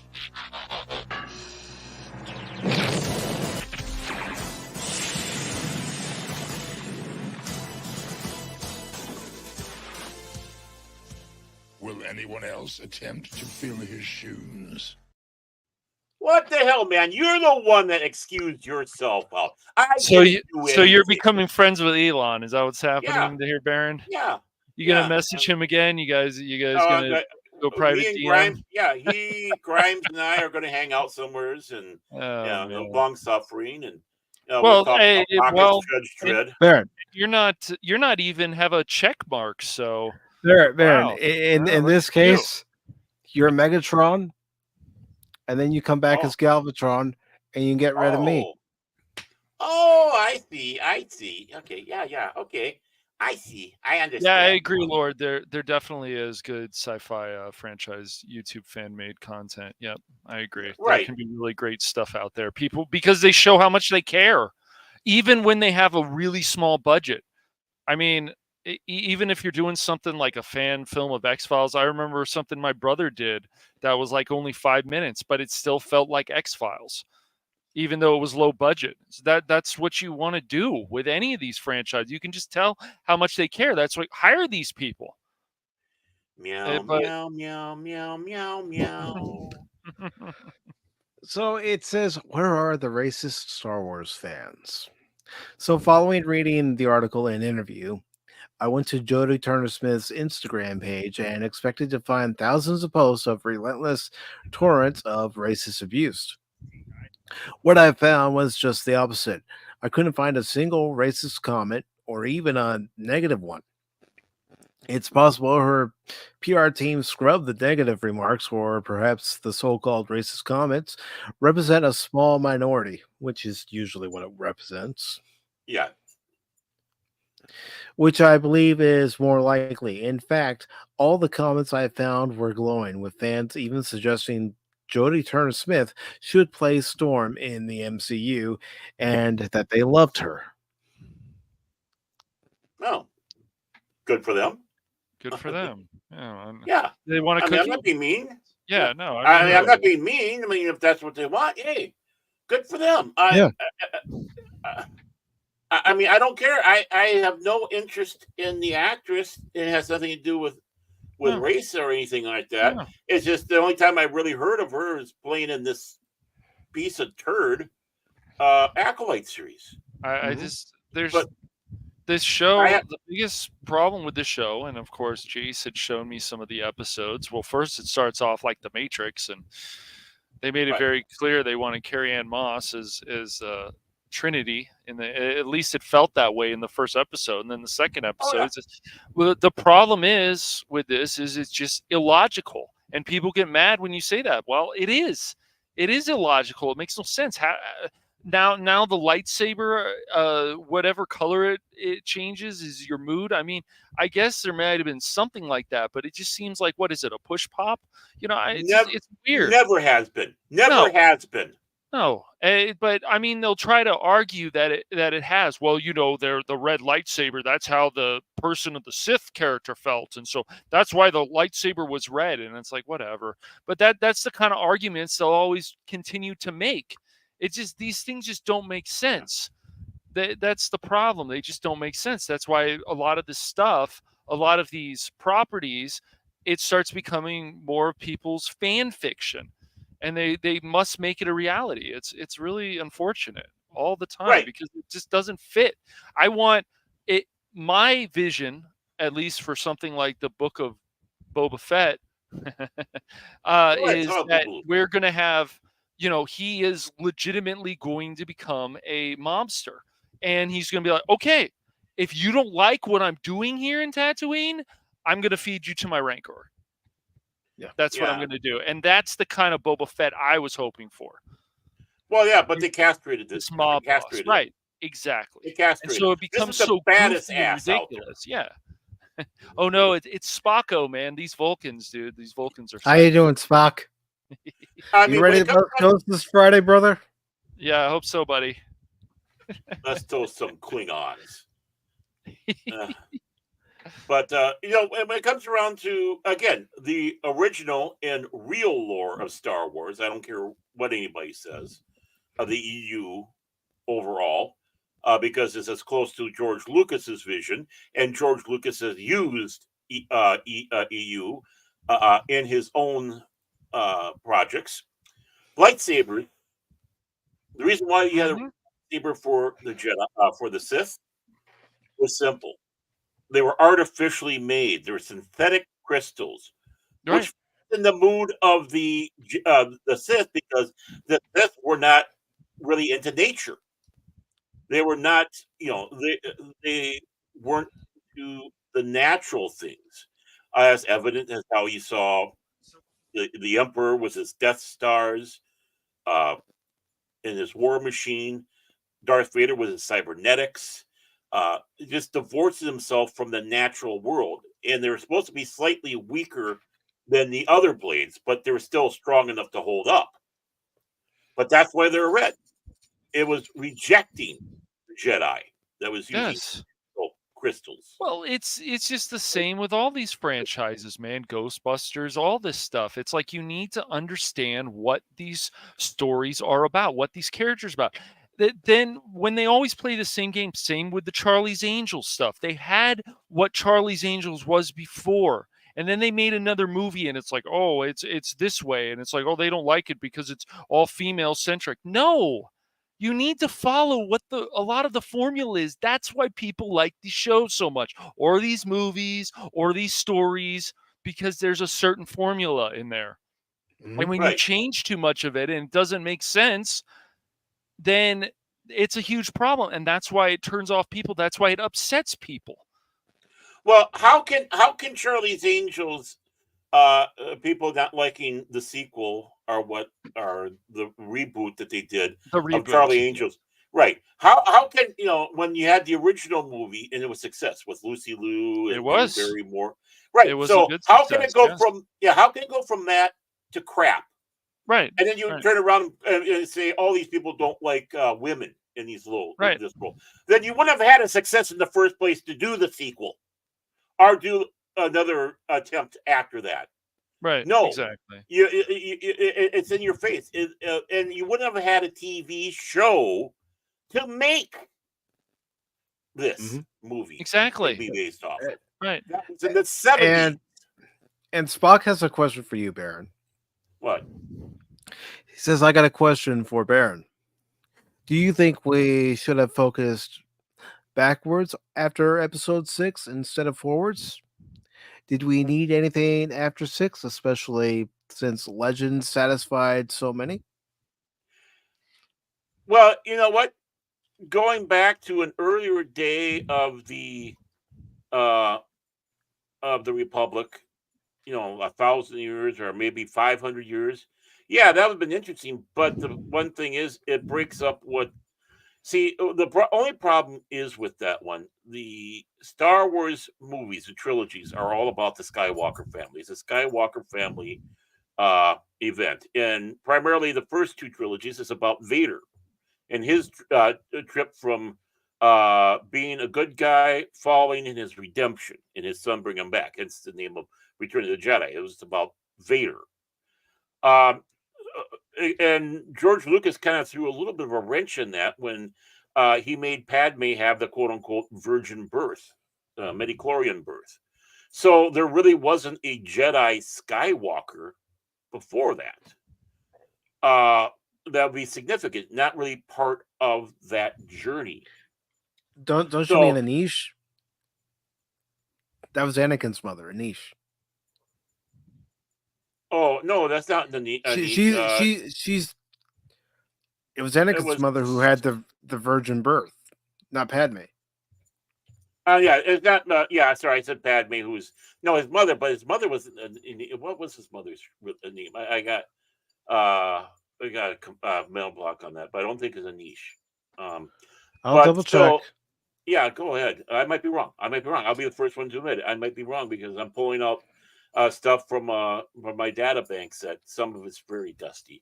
Yeah, and what was it? The Acolyte was supposed to take place 500 years before the is it something 200 200 years. 200 years. Too close. Yeah, I mean, it would have been interesting. Yeah, that's an interesting thing. I was thinking the same thing, that there was a Skywalker ancestor in the Old Republic.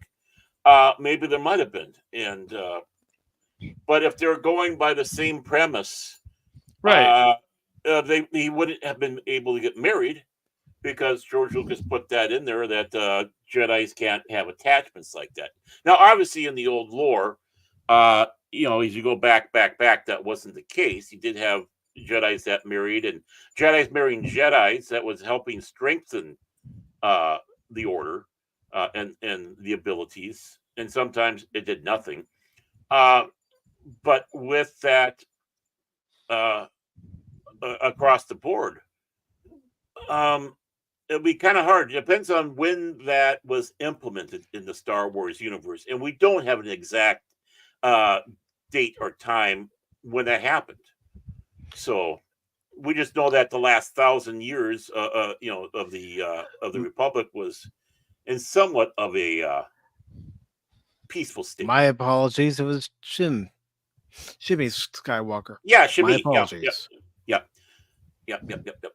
I was having a hard time. No problem. But I was. Yeah, and of course and if they did this show right, first of all, it wouldn't have been canceled because a lot of people would have liked it, and second of all, it would have actually connected to the Phantom Menace, like it was supposed to. That was the whole goal of it, or that's what they wanted. But where they go with it and the things that they change is going to be a huge problem, and just throwing stuff at a wall, it seems. Right. And, you got some good points there on that there, Spock. And a good concepts now would be the thing is how would you execute it? And Lord knows someone like the team that we have doing our favorite IP Oh, that's right. doesn't He does. he, Yeah. it doesn't have Mhm. they were wanting to forge forward and turn Star Wars into their property, their vision, ignoring the original vision, which is why destroy the EU. I will never call it Legends. Destroy the EU, and then we can go and do our own continuation of the Skywalker trilogy. And then in the end, what happens? What happens? We're handed a freaking bill of goods. Palpatine calls herself Skywalker, and now is still part of the Skywalker legacy. Yeah. No, it's a Palpatine. Right. Ray should always be a Palpatine. Yes. Yeah. She is never, ever going to Right. be a Skywalker to me. Never. So, continuing with the article, it says blame the fans. It's something we've seen time and time again from the clueless people running Hollywood. They blame the fans for their failures instead of placing the blame where it belongs, on themselves. Variety also just put out a huge shill piece. I mean, even when it comes to content creation, I can't blame you guys. I got to look in the mirror and look at myself. What am I doing wrong? I always do. I blame everyone. It says, so if something is bad and makes no sense, I'm sorry, and make no mistake, the Acolyte is bad. I haven't seen it. Correction, I saw 3 minutes of it, but I wasn't impressed. Yeah, it went down. It went south from there. It really went south. Luckily, I watched the 25th anniversary of The Phantom Menace to cleanse the palate. Good movie. The Acolyte is bad. Fans are labeled as racist simply because they don't like it. Do they realize something like 75% of fans that watched The Mandalorian didn't bother tuning in for The Acolyte? Must be racism. Well, except for one thing, it has to be because Pedro Pascal, he's a Chilean. Oh no, we can't watch that show. He's not from this country. He's from South America. I mean, if we would have because they would have called that racist. The first 2 seasons, there was actually not a bad vision for the Mandalorian. I understand there's other people who just didn't like it, but it wasn't a bad vision. And I like the first 2 seasons, and I got excited when Luke came back.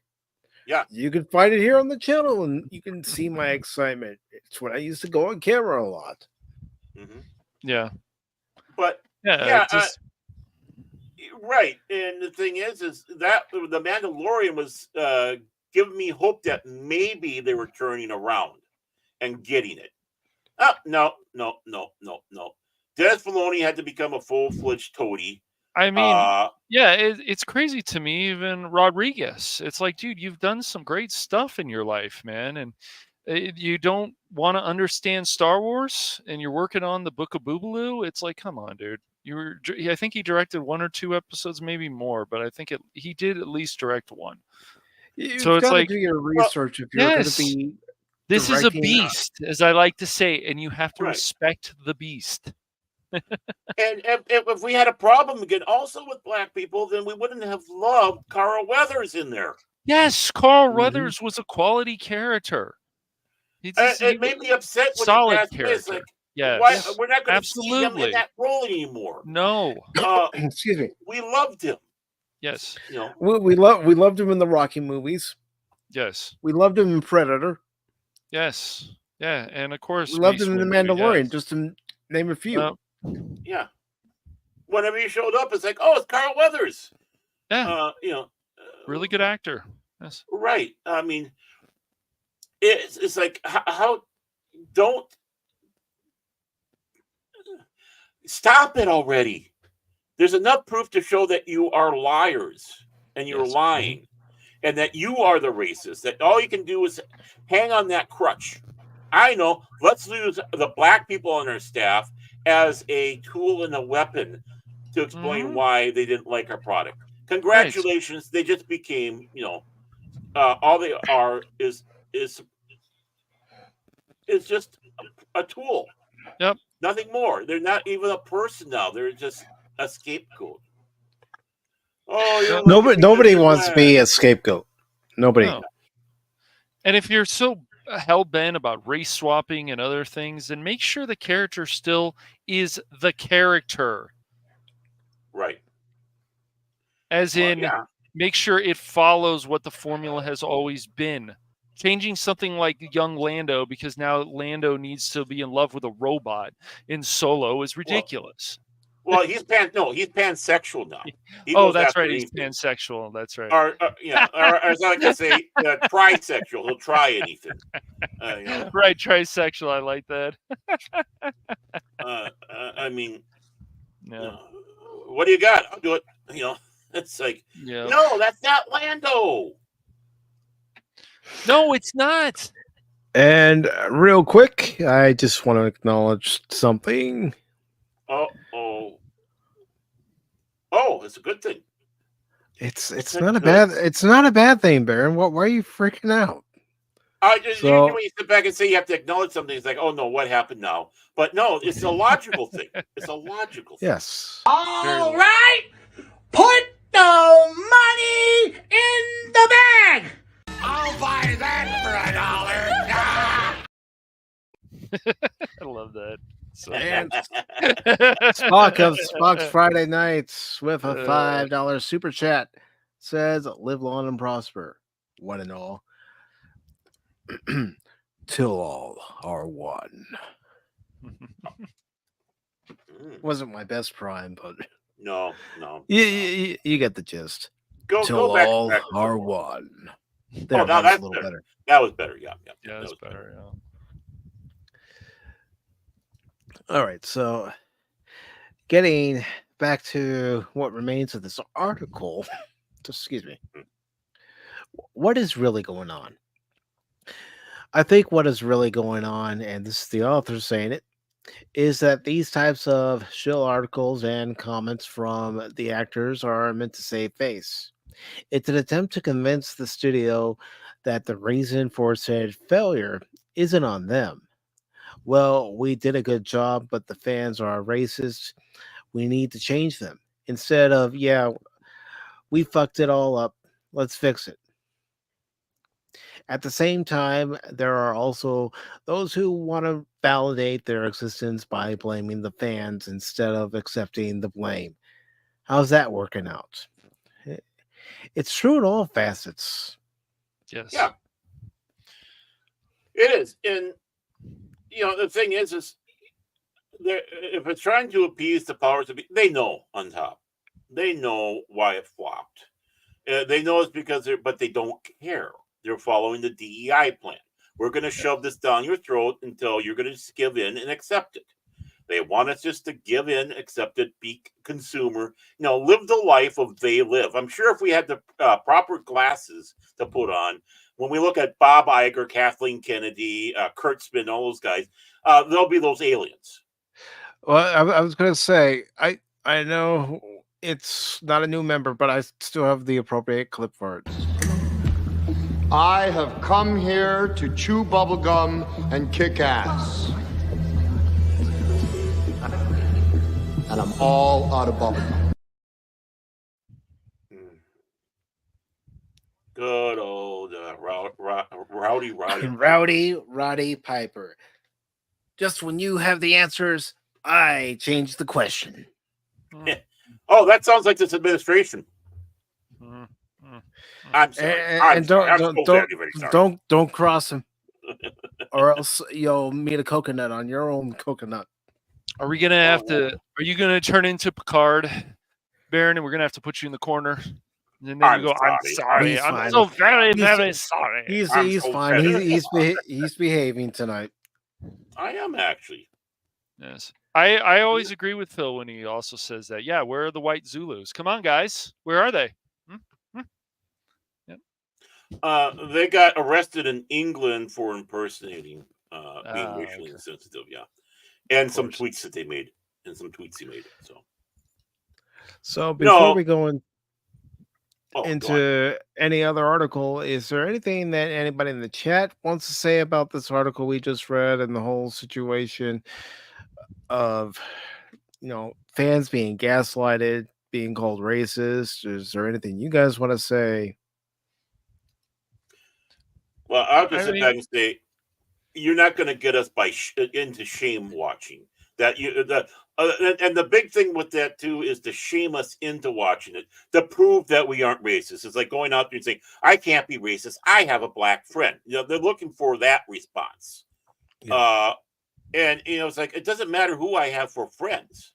I only have one litmus test. Are they cool? Right? I don't care about anything else. I have the same litmus test when it comes around to entertainment. Is it good? If it's not, go away. I don't care what the lead's gender is. I don't care what the lead's color is, what nationality they are. I don't care about any of that. Are they good at doing the role? And more importantly, are they given good material to work with? So it goes to the writers. Again, I don't care if they're, gay, lesbian, woman, man, black, white, yellow, orange, pink with purple polka dots. I don't care. I don't care. I am not going to fall into the trap of being shamed into it and do that. But I got black friends. You know what? I do, but who cares? I don't look at them that way. They're my friends. Because they're more than just the color of their skin or their gender. That's right. They passed the litmus test. They passed it. How often do I prop up going, I'm friends with 24/7 Fusion Media. He's a person of color, right? Well, we've had 24 on the channel. Right. I've talked to 24. I like 24. If I didn't like 24 for whatever reason, I wouldn't talk to him. I wouldn't have him on the channel. But I like the guy.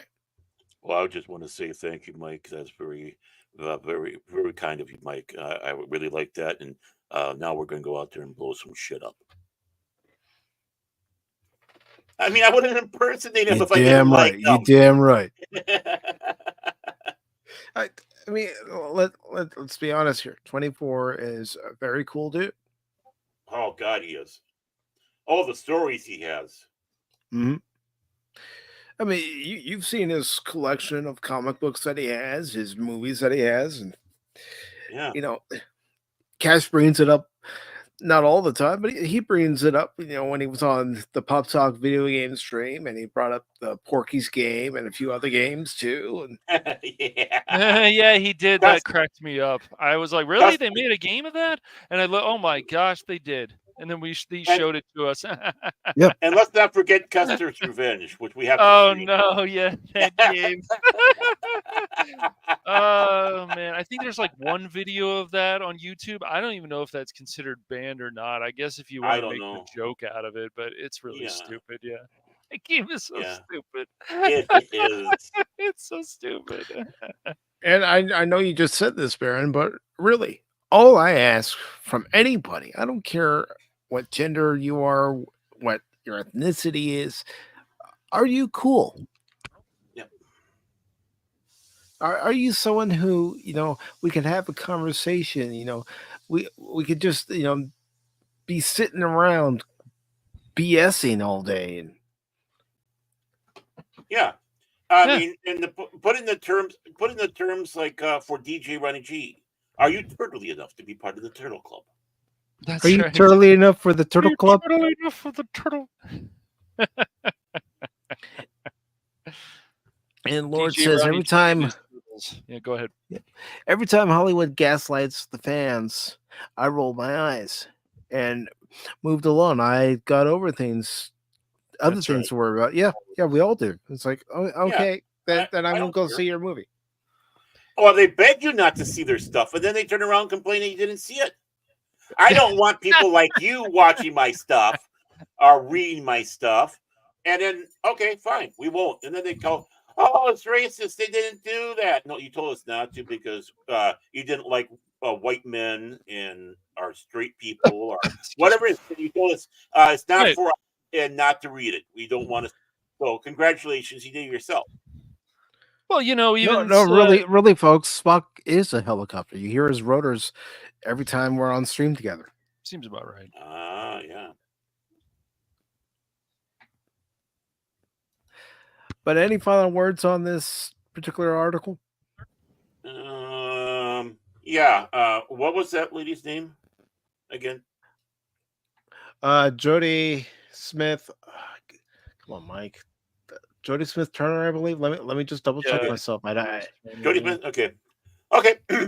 Just fuck you, Jodie Smith Turner. Just fuck you. And while we're at it, fuck you, Mark Hamill. Fuck you. Okay, I'm done. He slid that in there. Just yeah.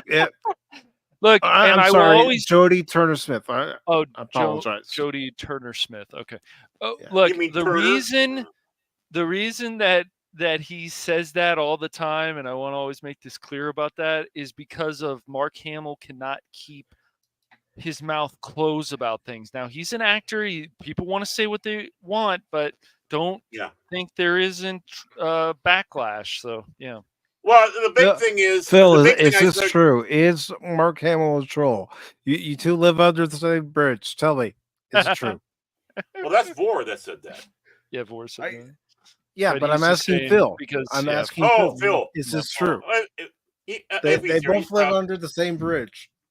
Oh, he's probably having nap time now. But no, the reason why I started doing that was the final straw was when he was going and attacking fans, literally attacking fans for not agreeing with him politically. And it's like, fine, fuck you. And that's kept it up because I'm sorry, you don't insult half, maybe sometimes more than half, maybe less than half. It all depends on which way the pendulum swings politically. But you just don't insult such a large number of your fans like that and expect to go unscathed. You pathetic piece of shit. Yeah, I mean, that's the truth. You just don't do that stuff. Know your fan base. Yeah, I really believe, though, that you wouldn't be where you are. Even these companies in America, some of them are going to be like, you know what, we're going to start respecting the fan base again. And I know we've talked about this before, Baron. I think it will gradually happen more and more. I really do. There's still some stuff out there where we're going to respect the fans, even from people in America. We're going to respect them. But it's there going needs to grow. to be more. It's going to grow. Yeah, it's going to grow. I told you, I'm still on that 5-year plan. That 5-year thing, and it's going to happen. It's going to happen. It's going to happen so fast in some ways, but there's still going to be projects that were in the works already that they got to finish up. That were still the old crap, but I think you're going to start going out there and seeing more fan friendly, more audience friendly, more American and human friendly. And what I'm not just sitting back when I say that, I'm not saying politically. I'm just saying you're going to go to a film. You're not going to be preached about how bad the Orange Man is or how we're destroying the planet. I don't want to. People are paying. I don't care what side of the aisle you are on that. You don't go to conventions. You shouldn't have to hear that nonsense from these actors. They should keep themselves quiet about these things because you don't know everybody's politics. So you'll just start upsetting people for no reason. Right. I mean, it's well, there's a reason it is for them because they want to enforce their politics on you. But yeah, they want to be relevant. They want to feel relevant, and and being that Mark Hamill's biggest success post Luke Skywalker is him being behind a microphone, not in front of a camera. There's a reason why, Marky. Yep. We do have some sad news, especially for fans of the anime Dragon Ball Z. This article comes from CBR, and it was published 2 days ago. And Doc Harris, Dragon Ball Z narrator, has passed away at the age of 76. And this is by Ashika. I'm going to try. I'm going to try. Nivetic. Always try to name who it's by. Try my best at pronouncing the first and last name, especially if it's not what I'm used to pronouncing. Doc Harris, most famous among anime fans for his work on Dragon Ball Z as the narrator for the series' first English dub, has passed away at age 76. Via broadcast dialogue, popular voice actor and radio personality Doc Harris passed away on Saturday, October 5th of this year, following a reported minor surgery last month. Harris was known to many as a popular Canadian broadcaster, while older anime fans will know him as the narrator of Ocean Productions' English dubbed version of Dragon Ball and Dragon Ball Z, including multiple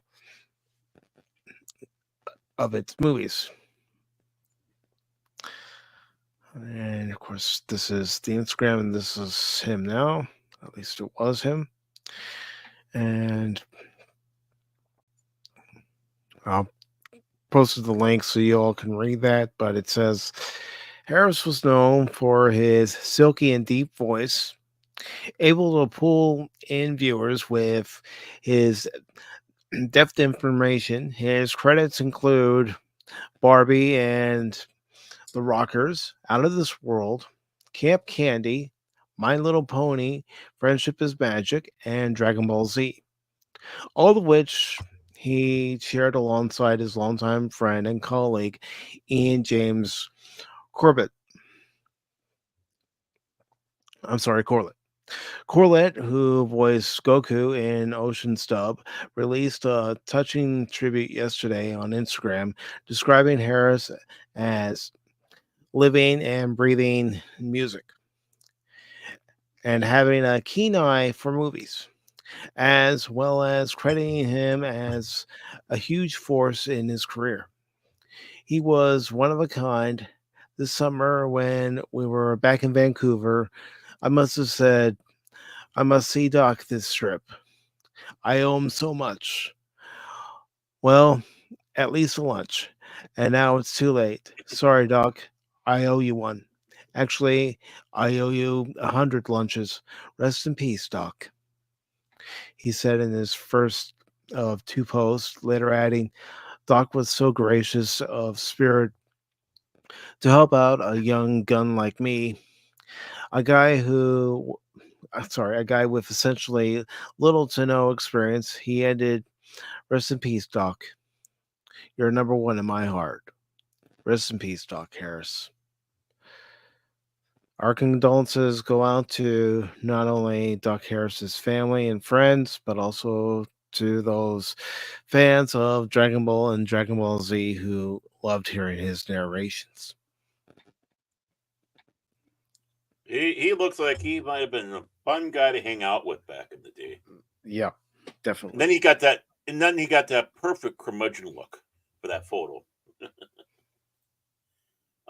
This guy sounds like, yeah, I know. I don't know. I guess, am I wrong in thinking that's way too young?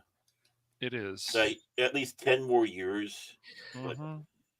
I think this guy would have been great to sit down and just talk to about. Well, but we just don't know what health problems he has. We of course don't know if he smoked or whatever. I mean, all that can. But it could have also been right.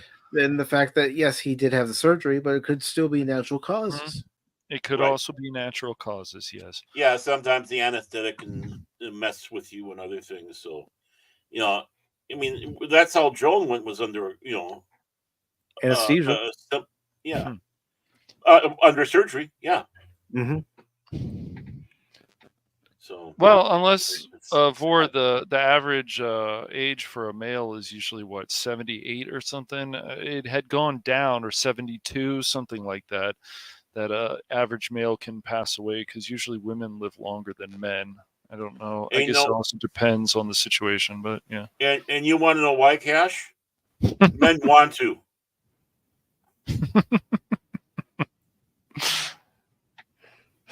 But no, I mean, it's sad to see, again, more and more of our youth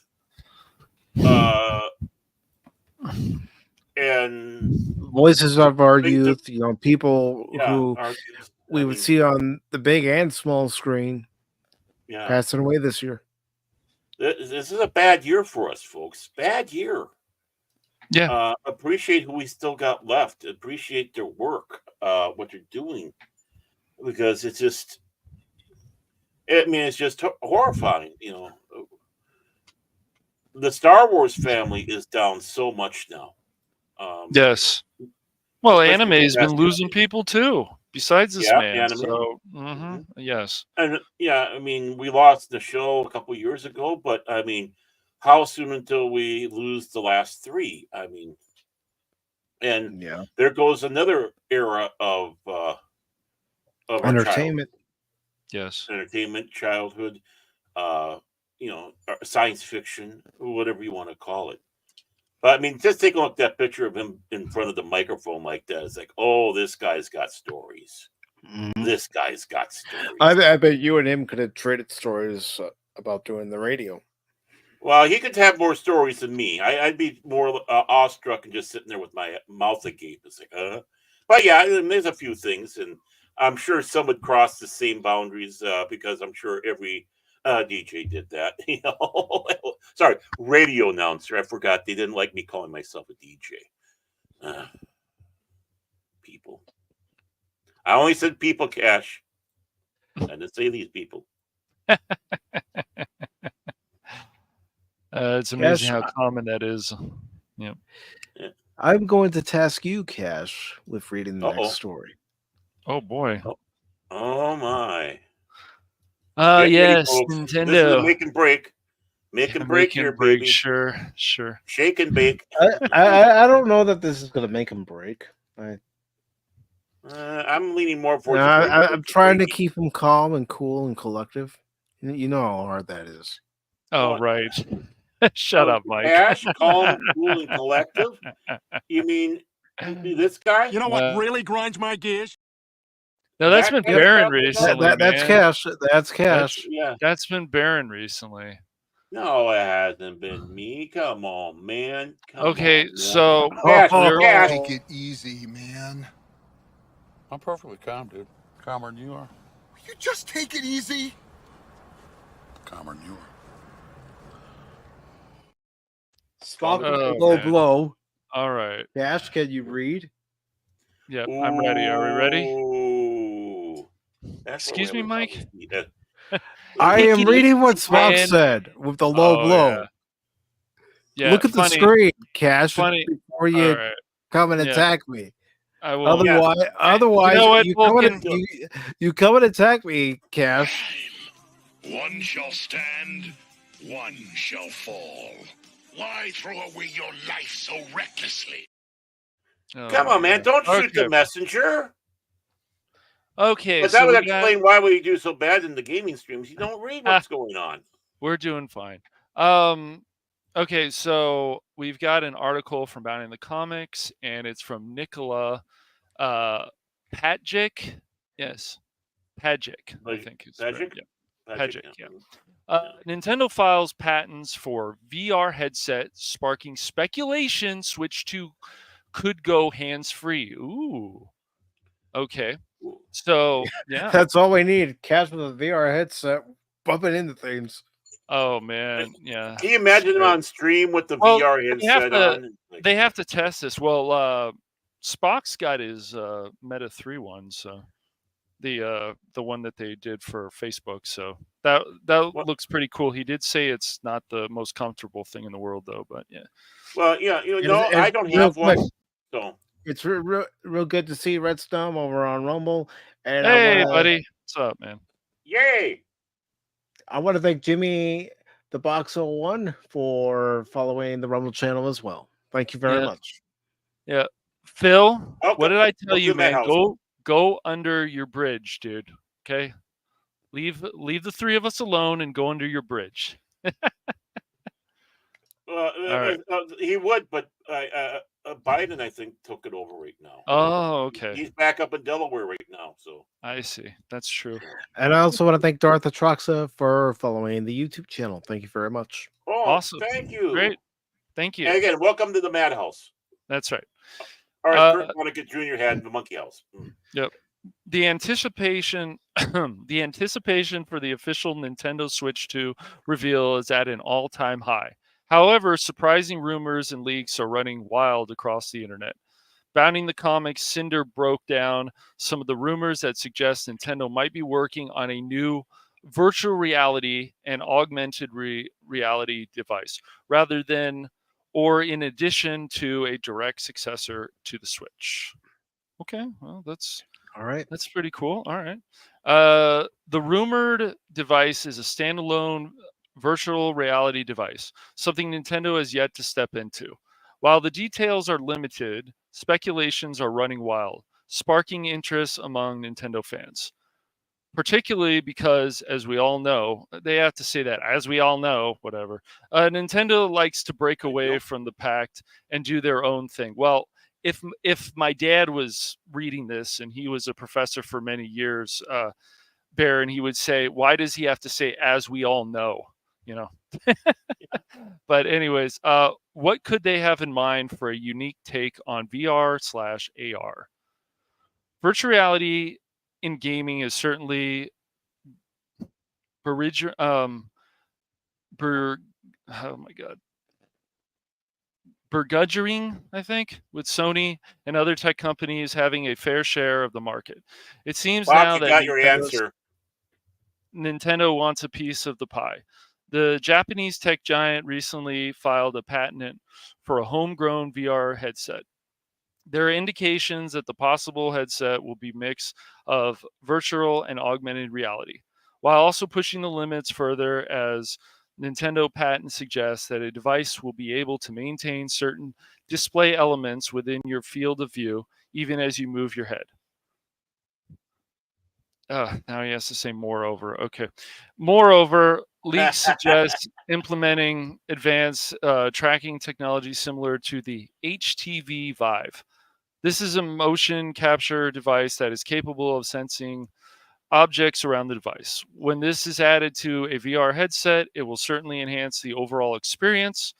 One of the most interesting features of the patent is that the headset appears to have its own CPU and GPU. This means it can work on its own without requiring a constant connection to a gaming console like Nintendo Switch or Switch 2. And before you continue, Cash, I just want to welcome back Leia Rose. Welcome back. Oh, welcome. I guess we did scare her away. Yeah, I agree. Whoever made this article used ChatGPT. I think it's possible. Oh, I'm not denying it.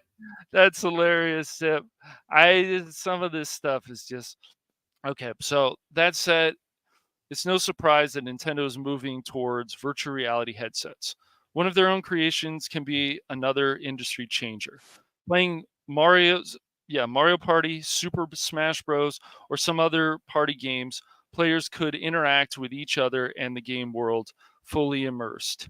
With a number of family-friendly IPs under their belt, Nintendo could bring a slew of noteworthy titles to your living room with a potential virtual headset.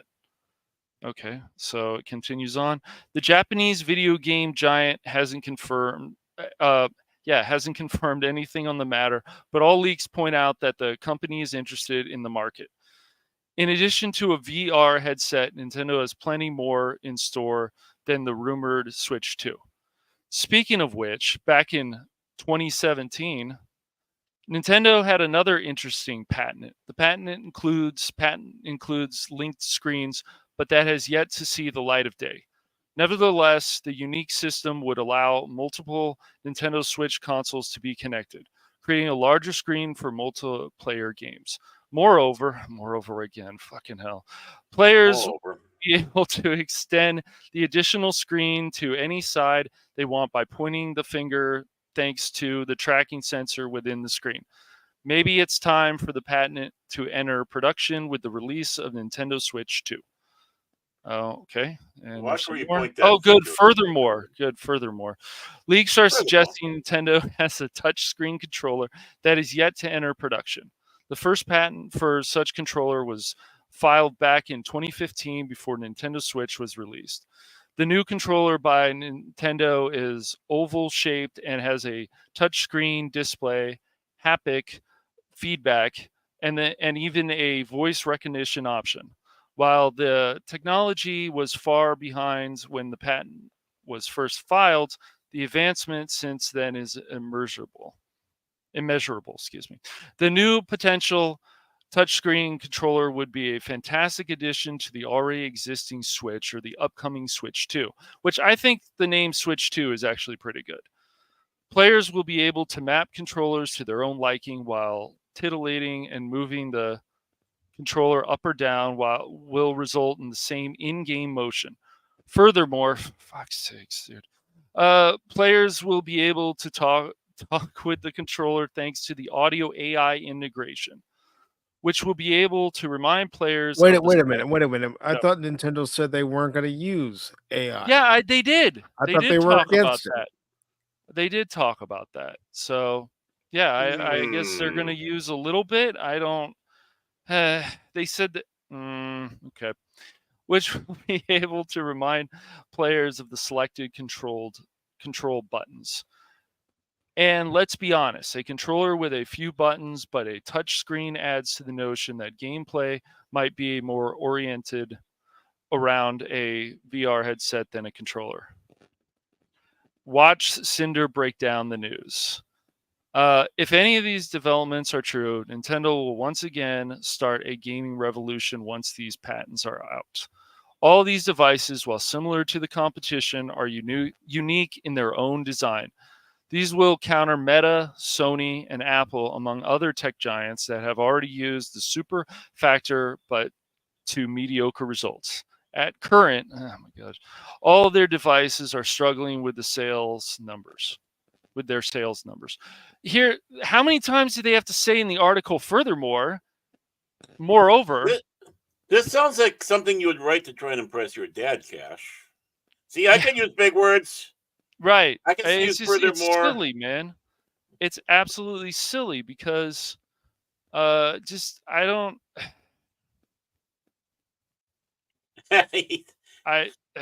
Cash's brain is kind of imploding right now. He's broken. Well, it's just they keep him, using Mike. the same words in some of the same paragraphs. Like, what are we doing? So that's why it does sound like ChatGPT. Moreover, furthermore. Well,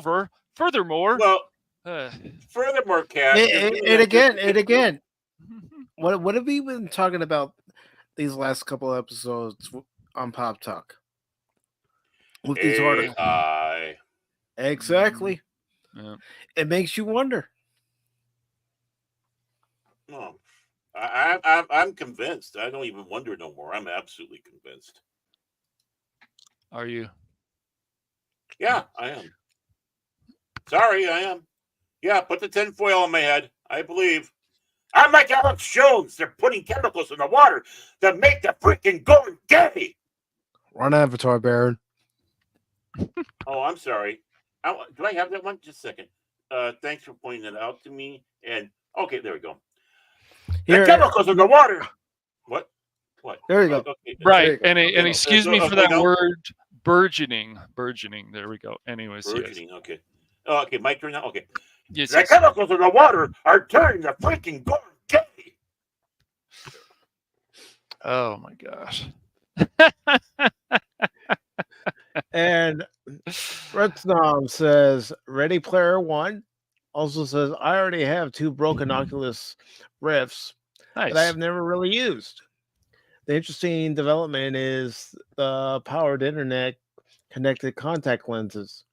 And then Red also adds, not sure about VR, though, as a large percent of users will get motion sickness while playing.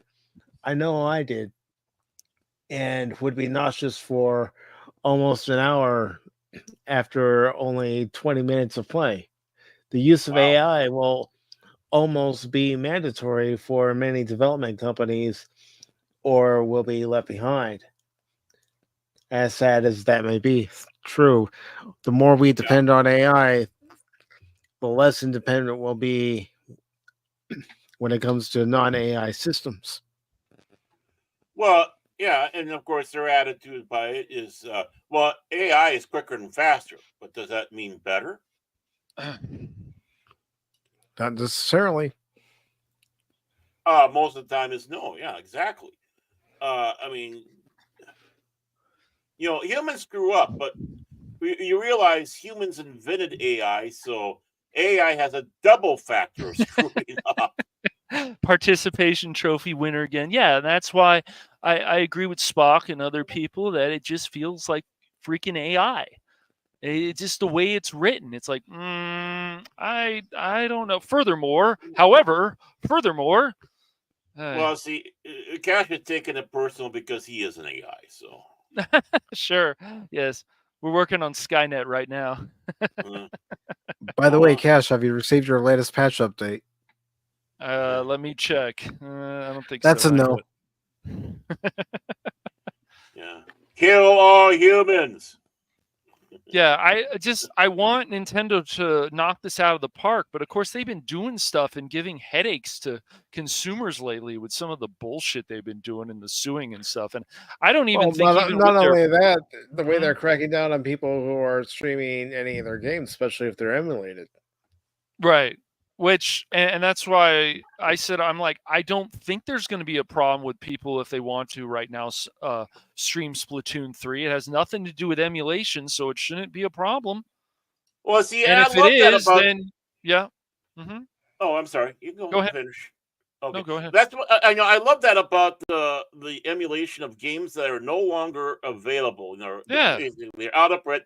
They're not. I mean, you can go to like a used game store or something like that to get it. But other than that, the games are no longer out there. So we fans do the emulators sometime, and then the people that worked on these start screaming, "You're stealing money out of my kids' mouths." It's like, no, actually, your publisher is. They should make these available again. Obviously, can't you see? There is an interest, and you're not providing that interest, and that's the reason why you're not getting money. Yeah. And people are doing this for generally free. Yeah, they want to keep this alive. And so it's like, Nintendo, what are you doing? Look, do you want to be better than Sony and Microsoft on certain things? Do you not want to do this? But I do agree with people like who brought this up recently to me? Oh, Angry Canadian.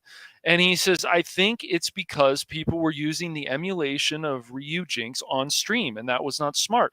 I think that was going on. And that's not smart because people are still, Nintendo is still selling the console. So why would you on stream play a Switch game, a ROM from Ryujinx or Yuzu, and think you can just get away with that? Like, that's not very smart. I'm not saying Nintendo isn't to blame for some of the crap that they do. Them going after Pal World is not the smartest idea. But even with their powerful lawyers, I don't think that they're going to win that case, actually. But who knows? Probably not. The sympathy for a lot of corporations are going I agree down. with that too, Spock. Yes. Yeah, but I mean, but you're talking about games that are still available, and yes. Slam down on them. And I think, and I brought that up because I feel like Angry Canadian made a very good point about that. Yes, I think that is a problem. Yeah, you shouldn't have been doing that, and just doing it brazenly, saying, "Oh, we don't care. You can't stop us." It's like, yeah. But the thing is, some of these are saying about games that are no longer in print are available out there, and the only way you can play these games is either you have them or you go emulate them. Right. And it's like, no. I mean, let's face it. When you pay for Nintendo's service that allows you to play different games from different eras online for over a year, if you choose to go with that plan or you do the monthly, whatever, you're playing an emulated version of that game. You're not actually playing the game itself. It has to download the ROM so you can play it. That's funny, Pat. I want to be. Yeah, it's ridiculous, but it's just like, what are we going to do if the actual company is not going to preserve the ROMs and they want to take action against other people who are doing it? Then they need to do it themselves. I mean, they still do not have GameCube games yet on Nintendo Online. They need to add those. I really don't understand still why they put Sega Genesis games in there instead of GameCube games. GameCube games should have been there before, but it's whatever. All of them, because people Yes. like the old games. Yes. But you know what? I think they feel threatened that Exactly, you like the man. old games That's more right, than Spock. That's right. the new stuff coming out. Yes. That's one of the reasons I would always tell people. It's like, you want more options, you go with the PC. Yes, you're going to spend a good chunk of money, but you're going to get a lot of options. But just the brazen attitudes of some people, and then Nintendo's like, okay, we don't like you playing our games on stream that you didn't pay for, so now here comes the hammer. And I'm sure with Ryujinx, they said, here's a lot of money, dude. And it would be hard not to turn down that money, unfortunately. It really would. Here's a lot of money. Even with legitimate games that you own. Like I have Metroid Yes. Prime Remastered. It's making me think, should I continue streaming that game at some point? Or am I going to get the hammer of Nintendo? Is Mario going to come after me like he did in Donkey Kong and hit me on the head? Right. Exactly. It's crazy. So who's going to preserve this stuff? Now, thank goodness Internet Archive does preserve a lot of things, but still, it's like they take stuff down from Vim's layer. They take stuff down. Other people have already talked about this on stream. They took it down a few months ago. It's been at least a few months. And it's like, well, what are we doing? Like, are you going to bring these games back? Are you going to bring them back at a reasonable price? Is GameStop going to actually bring games back as a reasonable price? They seem pretty reasonable. And if that's the move that they want to make and go in more retro, fine. People should be able to buy this stuff physical. And if you can't, you know who can help you out? eBay. Not that they're perfect, and there can be problems, especially some scams here and there, but still, you're probably going to get the product that you ordered. That's all people should want. Get the quality product that you ordered. Yeah. I personally have had no problem with eBay myself.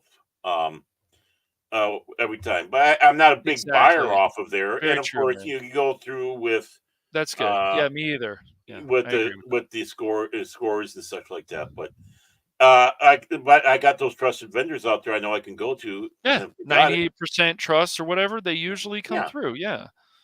Yeah, because there's always going to be some pissant out there, Yes. Well, people aren't pissant about this game. People love this game. What game is that? It was on sale on Steam on Monday. It was? Yes. An Alien Isolation sequel is in early development. I found this article. Director confirmed. Sweet. Yep.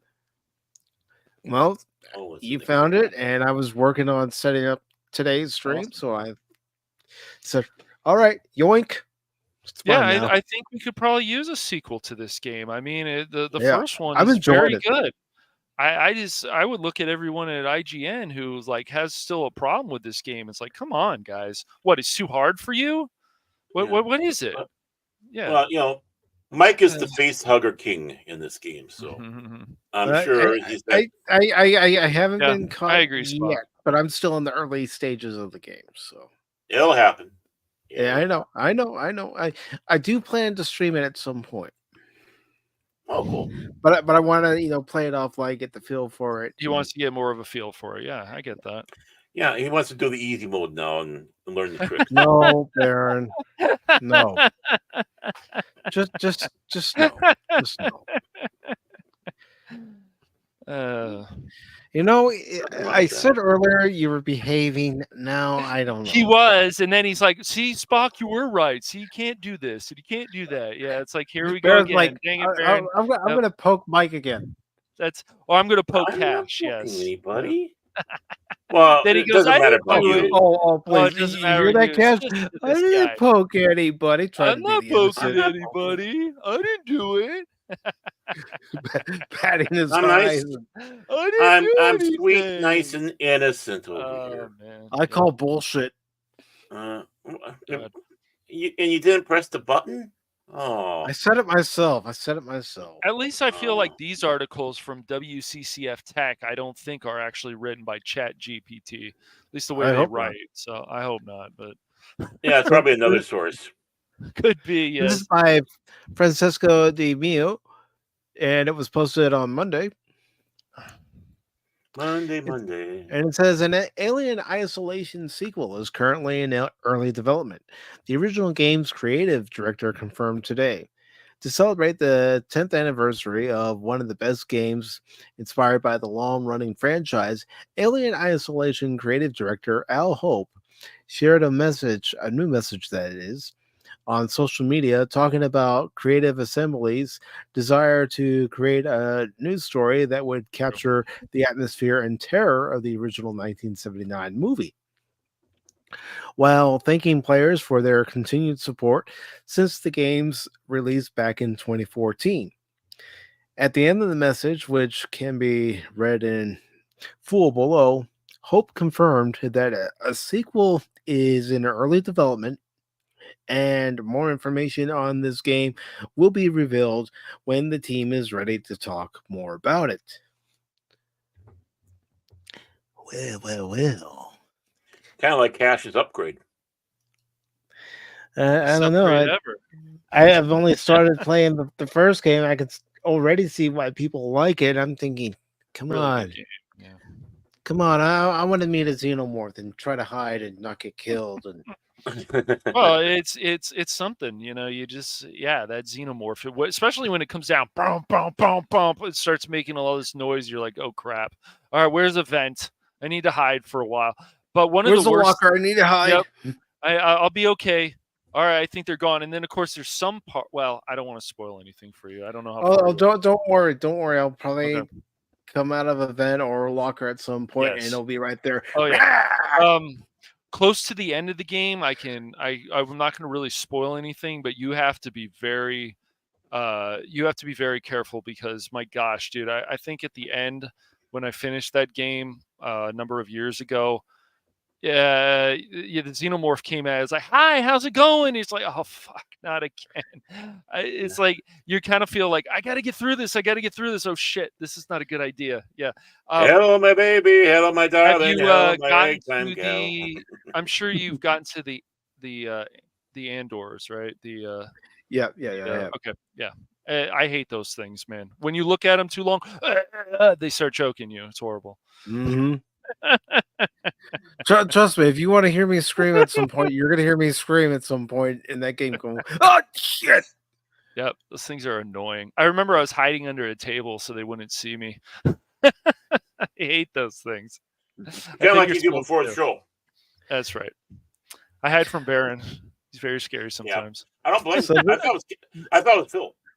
This is from Al Hope, who said to our fans around the world, it's hard to believe it has been 10 years since we embarked on our journey with the release of Alien Isolation. When we started developing Alien Isolation, we had one guiding principle: to create a truly authentic experience that went back to the roots of the Alien franchise. A new story capturing the atmosphere and terror of the original 1979 movie masterpiece. It's been nothing short of an incredible to witness your passion for the game over the years and see it reach so many players around the world. Your boundless enthusiasm, excitement, screams, and steely courage in the face of cinema's greatest killer have been profoundly rewarding. Whether you're a nightmare mode veteran or stepping into Amanda Ripley's shoes for that thrilling first attempt, good luck. Thanks, Al. Appreciate it. We wanted to express our deep gratitude.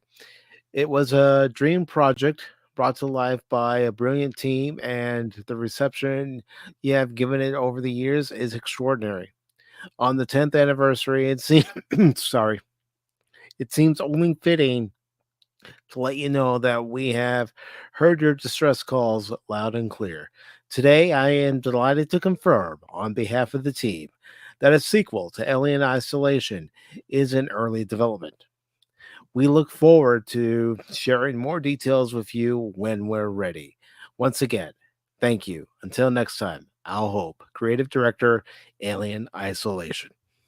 Now, you're playing a female character in this game. I take that, right? Yes, Yeah. yes, she's Yeah. the daughter Why? of Daughter Ellen of Ripley. Ripley.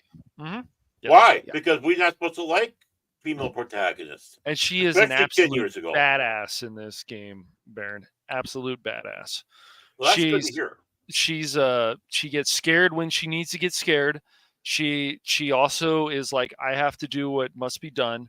Yeah, she has many different layers. Mhm. Yep, Amanda Ripley, yes. Oh, cool. Yeah, But yeah, I she's mean, a freaking badass, dude. Yes. well, I mean, if they keep it to, again, they're talking about how they want to, not the DEI, but how they want to keep the experience of the original in the movie. That's Yep. good and refreshing to hear, not the check marks. Yep. And Baron, besides the Mhm. Go ahead. Yep. Oh, we're making this for a modern audience and making sure that we have people represented in this game. No, it's like we're going to do what the game is about. That's right. The xenomorph doesn't care about your DEI. The xenomorph is going to kill you either way. She's yes, I believe she will kill you. Yes, she does. Until you believe she will? Oh, she definitely will. I was going to say, what the heck? Sometimes was that cast?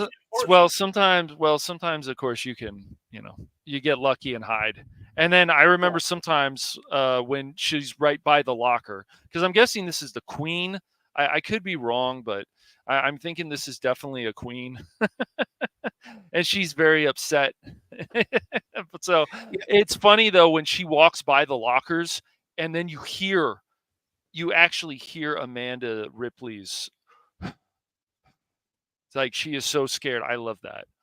Yeah, because you know how close that xenomorph is to you. And then also, Baron, not only do you have to deal with that and the androids, you also have to deal with humans in this game too. Mm-hmm. Mm-hmm. I've gotten shot by them a couple of times. Yes. Well, those ungrateful pieces of sack of shit. Yes. Baron, in this story, they don't like anybody they don't recognize. Mm. Even if they do recognize you, they want to kill one guy. Well, that's my town. Okay, I'm familiar with that. Yep. And of course the alien will come down, and also I think they will start killing the humans too. So it's this game is not of course. I remember one time I was in a hall and right across the hall was a xenomorph, and I'm like, my gosh, how did I get through that? How did that thing not see me? Because it of course jumps off from out from the vents, because it's all around. So you could be in the air ducts or other places, and you're like, oh crap. Yeah. They need to have a bogey roll on when I get to that part, I'm going to be like, move, go, go, go. Right. Yep. I mean, you know what they need to do? They need to do a little bogey thing on there. A little randomizer where there's a chance that you're trying to hide, but you sneeze. I'm sure for you sneeze, or you make a hiccup sound, or even pass a toot, and get the alien's attention while you're hiding. Wouldn't that? No, I'm serious about that. Wouldn't something like that be a real, adding an excitement to the game where you're trying hard to, but trying to stop a sneeze, sometimes it's impossible. And Red over on Rumble says the DLC for Alien Isolation is really great too. You can play as Ripley or Parker on the Nostromo with the DLC. They also announced a release of the game soundtrack on vinyl and actually cassette. You should see the graphics. They're going old school big time. Don't know if I actually bought the DLC. I'm going to check. You got cash scrambling now, folks. And the last part of this article says, following its original release in 2014, Alien Isolation was ported first to Nintendo Switch in 2019 and to mobile devices in 2021. Despite the technical limitations of the Nintendo console, the port turned out great, giving more players the chance to experience one of the best games based on the franchise ever made, as we highlighted in our review. I can go ahead and post the link to the review if anybody wants to read their review for any reason whatsoever. You and Cash did a good job of it. All right, let me post it over on the Rumble side. Hey, Rumblers, we love you.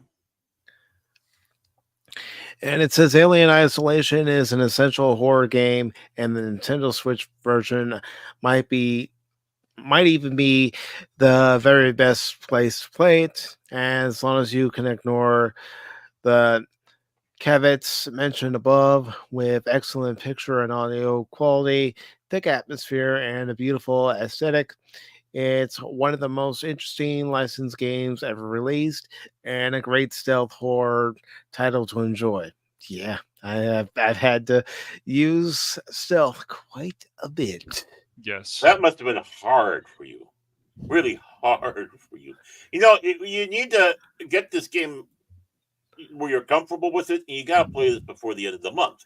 Because, you know, it's Halloween month. That's why I'm trying to finish Batman Arkham Knight, and, you know, I'm going to be playing Contra Operation Galuga tomorrow, so I'm trying to get one of those two games, if not both, finished before the month is out, so I can start playing it. Will Cash join you for tomorrow's game? I don't know, man. The last time I had this guy named Cashmoney007 join me as part of the Contra Force, you know, battling aliens who were trying to take over the world, man. He built on me, man. You mean a battle, man, and he totally bailed on me, man. He said he had to go to Norway or something. But you want to know something else? Norway signed a pact with these aliens, man, a non-aggression pact. So they're in cahoots with these aliens, man. And Cash went to Norway. He's a traitor, man. He's a deserter. So he went AWOL, man. And you know what I heard, man? Sometime in the future, there's going to be these two admirals. You know, they're going to be in Cardassian territory, and this descendant of Cash Money, man, he's gonna leave them behind because, you know, Admiral Barron's gonna be under attack by the Cardassians, and there's only one guy that went to help him out. Everybody else just stayed there, and, you know, they all abandoned him, man. Really, yeah. I think there was a guy named Spock there too that looked at Cash. Cash looked at him and said, "Okay, we got rid of those two guys. Let's go ramble it." So you're talking about Cash, Stolen Valor, Leave Everyone Behind, Monet. Is that 007? Don't forget the 007 part, man, because he abandoned me in that mission, man. We were in the jungle, man. You never leave a guy alone in the jungle, man, battling aliens, especially when they're part of the Red Falcon, man. He's not deserving of the numbers 007 for all that. Come on, man. No way, man. He's a traitor. He's a traitor, man. He's a traitor to his unit. He's a traitor to his Starfleet uniform, man. He should resign his commission in Starfleet, man. Traitor. That's some funny stuff. Come on, we gotta have some laughs. I love it. What do you mean? I was serious. No. I am too, man. I'll tell you what, man. He better not be there Friday for Ghostbusters, man. Because as soon as I see him in cahoots with the ghost, I'm zapping him with my proton pack. I told him, man, you know, the aliens, we made a pact with the Contra game, and it's yeah, we were gonna sacrifice this guy Mike and stuff. It's gonna be great. They're gonna pay me under the table. You know what's gonna happen on Friday, Mike? He's gonna do lost internet. I would hope not. We're going to be in the middle of battling a ghost, man. A big, huge ghost, man. And then he's going to drop out all of a sudden. Instead of gotta- Cheech and I gotta Chong, go. Mike and Cash. Hey man, I told you, man. We looked for it. We didn't find it, man. I don't know where it went, man. You didn't look at all, man. You barely looked, man. I tried Yeah. to find it, man. Oh, the nozzle. Yeah, he will be in the middle of the game and he'll just drop off because he's got to run to Whole Food. Had a We could be talking to him, man. Remember, we could be going, yeah, Cash Money, this is Pacific, over. Not here, not here. Cash Money, this is Over, Pacific, over. I don't know what's going on, man. He was just there a second ago. And then we hear him over the walkie. Hey, man. Hey, guys. I'm Yeah, stuck at this I had to rut, go make a sandwich, man. I had to have the forbidden donut, man. I tried to get the forbidden donut for Baron, man, but I couldn't get it, man. That's because Beard already found it, man, and he already He ate found it, man. and he ate it. I'm like, come on, man. Why do you eat it, man? Yeah, Cash is not here, man. Cash is not here. Neither is no, Dave, it's me, man. Neither is Yo, Dave. where's Dave, man? Yeah, it's me, Cash. Cash is not here, man. Yo, man, not here, bro. There No, is he's a not Baron here because he though, went man. equal, man. That's why he's There's a not there, Baron here, man. Hey, Baron, you can read this last article, man. You got it, man. Oh, come on, man. Come on, Time to man. read. I read enough. You know that. I'm the man. I read enough. What? I don't want to No, go to no, the Tashi no. station and pick up some power converters. Oh, do you want me to bring it up? Oh, you brought it up. I was going to say. I brought it up. You read, I'll scroll. Okay. He's a scroller, folks. So we got this article from Superhero Hype. That's right, Superhero Hype. It's not just hype. It's superhero hype. Thank you for that, Mike. Beautiful. It's by Lee Freitag. Freitag? I don't know. Yeah, I think you got it right, dude. Careful of that last name, baby. Don't let it turn into another Feige. Oh no. Oh, you mean no? No, don't. No. Hey, Hey. I didn't even realize that, man. I didn't even realize. I was an unwitting patsy for that. And it's like, what's going on with everybody? I call No, bullshit. I was. Hey, you know me. You know me in names. So Storm actor. I like to say actress because, be proud of your femininity. Halle Berry, yum, recently praised filmmaker Matthew Vaughn for revealing the shady tactics used by 20th Century Fox to get her to sign for X-Men: The Last Stand. Oh, I suppose I should have read the byline. X-Men Halle Berry reacts to shady tactics behind Storm in The Last Stand return. There, we got that away. Vaughn was basically what the first line was anyway, so why? Vaughn was originally set to direct the 2006 movie X-Men: The Last Stand, but explained during a New York Comic Con panel that he departed the superhero sequel after learning how 20th Century Fox planned on getting Barry to return as Storm.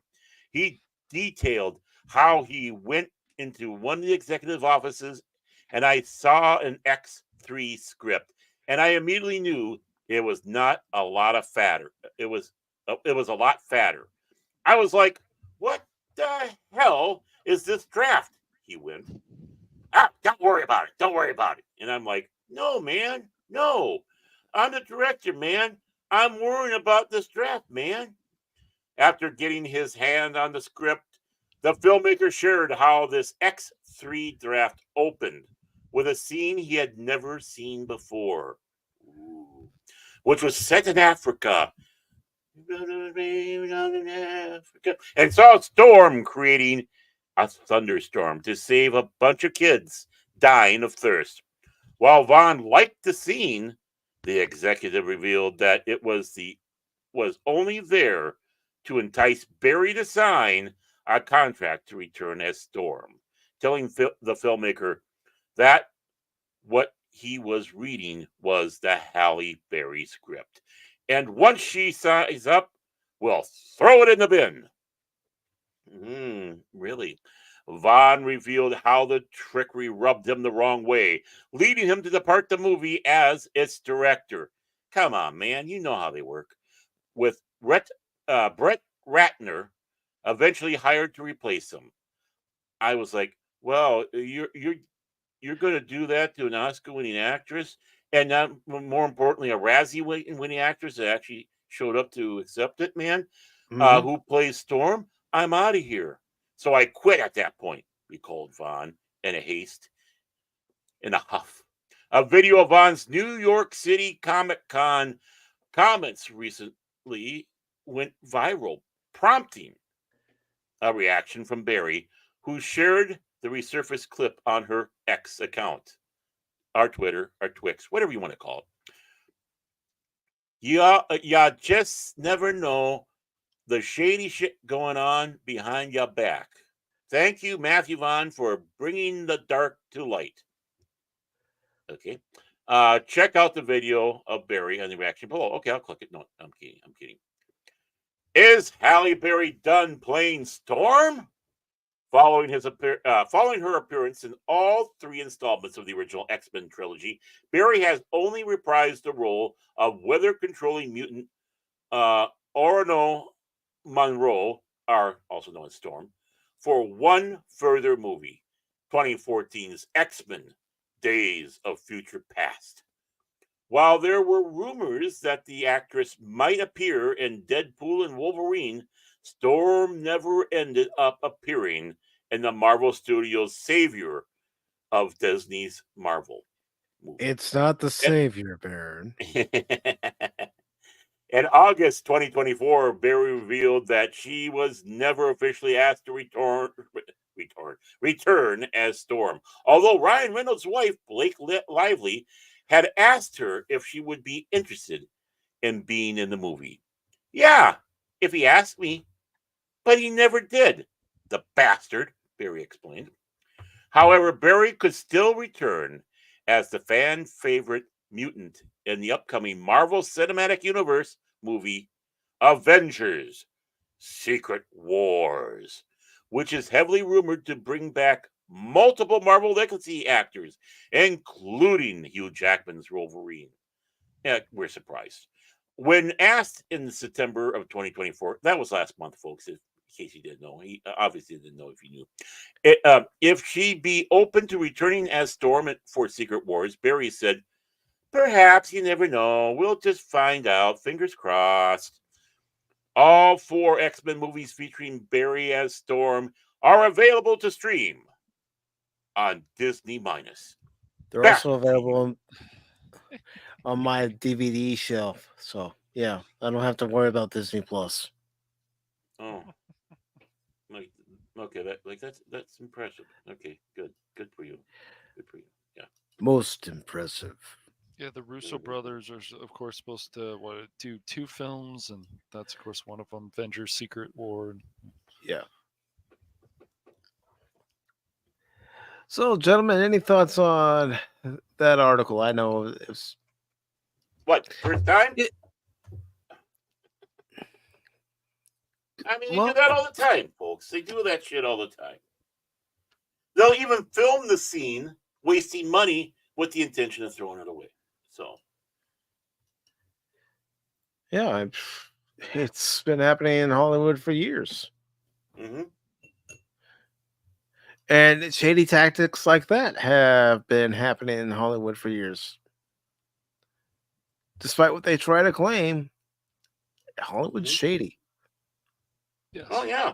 Yes, they are. No doubt about that. Look at Cash. I'm not part of that crowd, dang it. You went to school for it. You're part of it. You learned Shady 101.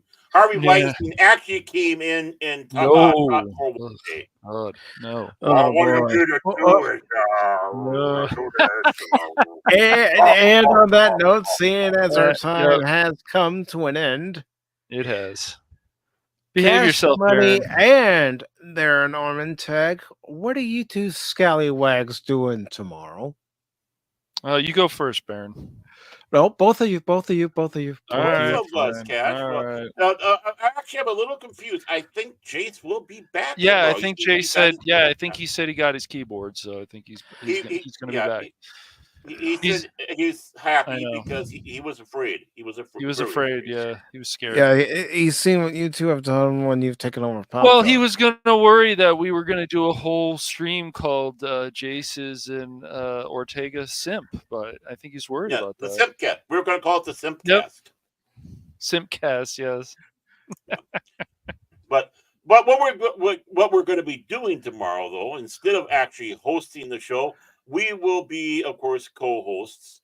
As Jace Fox has a new keyboard after that tragic accident, and that is at Jace Hall's 540 studio. Did I say Hall? Jace Fox. I'm thinking of the other guy, Jace Hall. Remember him?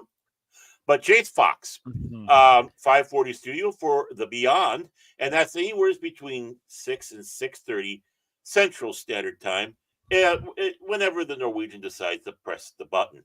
And with that, of course, it's Jace Fox. Hopefully, it sounds like Prismatics might be there. He might, yeah. He might, yeah. And of course, we have, of course, Guilty Cajun, Whoopa, Whoopa Troopa, and Hoshi, whether it might show up. We don't know. It's always a gamble. Always a gamble. Always interesting. So please join us tomorrow on Jace Hall's 540 studio. I'm doing it again. Jace Fox's 540 studio. Jace Hall's 540 studio. Yeah. The Jace Hall show was absolutely hysterical. And they had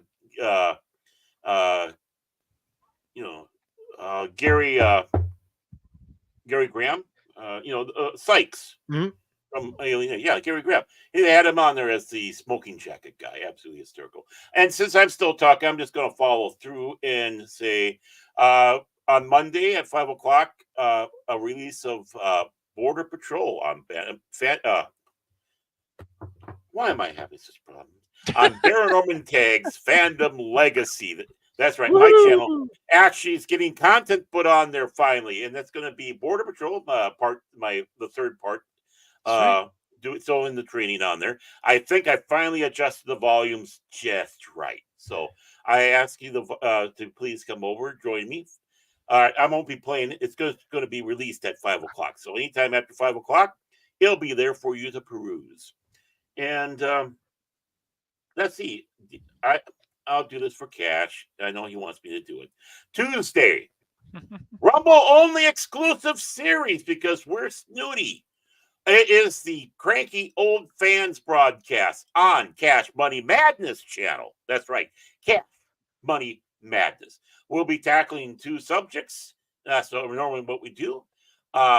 Please, it's not doing, talking about topical things of today, pulling things out of articles like we normally do on other shows. We're just going to hit a topic and have our discussions on it. And it can go outside of science fiction and fantasy too, just to let you know. So we try to keep it interesting. We try to keep it good. Join us. Cash Money Madness. That is 10:00 Pacific Daylight Time, 8:00 Central Daylight Time. Where? Cash Money Madness, Rumble channel. Wait. Be there. Wait, don't you mean 8:00 Pacific Time? Yeah. 10:00 Central Time? Yeah, what I said. Exactly. It's exactly what I said. I don't know what's happening. My brain has went into a major fart mode for some reason. I don't know. Help me, please. I've tried to help you. Thank you. It's greatly. So, 8:00 Pacific Standard Time, or Daylight Time, 10:00 Pacific Central Daylight Time. You know what I'm saying? Just be there, okay? Back to you, Mike. Thank you for all that. Water. It's the chemicals in the water. The chemicals in the Minnesota water are screwing up Bear's brain. They are. Yeah, the chemicals in the water are turning me walls. Oh my gosh. Oh boy. But anyway, Yes. For tomorrow on the Pacific Forum for YouTube and the Pacific Forum for Rumble channel, I will be playing more of Contra Operation Galuga, where I'm sure the Cash Money guy's gonna show up again, man. I'll and be there, man. He's And like then gonna after, abandon me again and then after 40 minutes because yeah, 40 minutes is too rough 40 for minutes, him, man. I mean, I could ditch the other thing, but I don't think people would be too happy about it. Yes, I wouldn't. I'm sure if you sent Jason a message, say, is it okay if I show up just maybe a few minutes late? You know, get a permission slip. Yeah. He's your parent. He's like your parent, man. He's like my parent, man. Yeah. You finish your plugging, man. Then I'll plug the rest of the stuff, man. Go ahead, bro. But so you call Jason Daddy? No, it's disturbing. I just want to make sure. But anyways, more Contra Operation Galuga starting at 6 p.m. Eastern tomorrow on both the YouTube and Rumble channels, and then Sunday for Pop Talk we're gonna have a double feature watch party, and the first one I'm sure Baron's gonna jump in as soon as I play the music.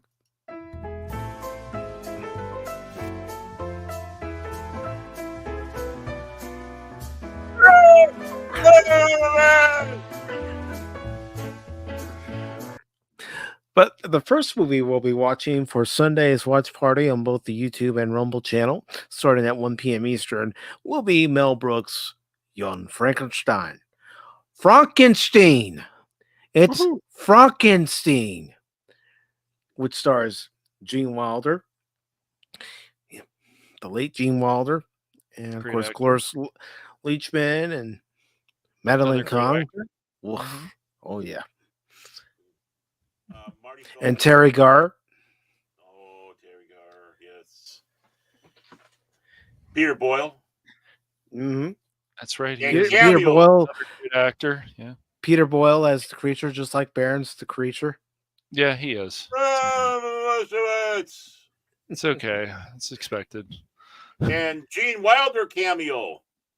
No. Gene Hackman cameo. Oh, Gene Hackman. Sorry. I need help, folks. I really need help. And I'll be the first one. I have no idea. I think my brain is shutting down right now. Okay, Baron, you know what day it is? Strawberry. Okay, he got that wrong. Do you know what year it is? October.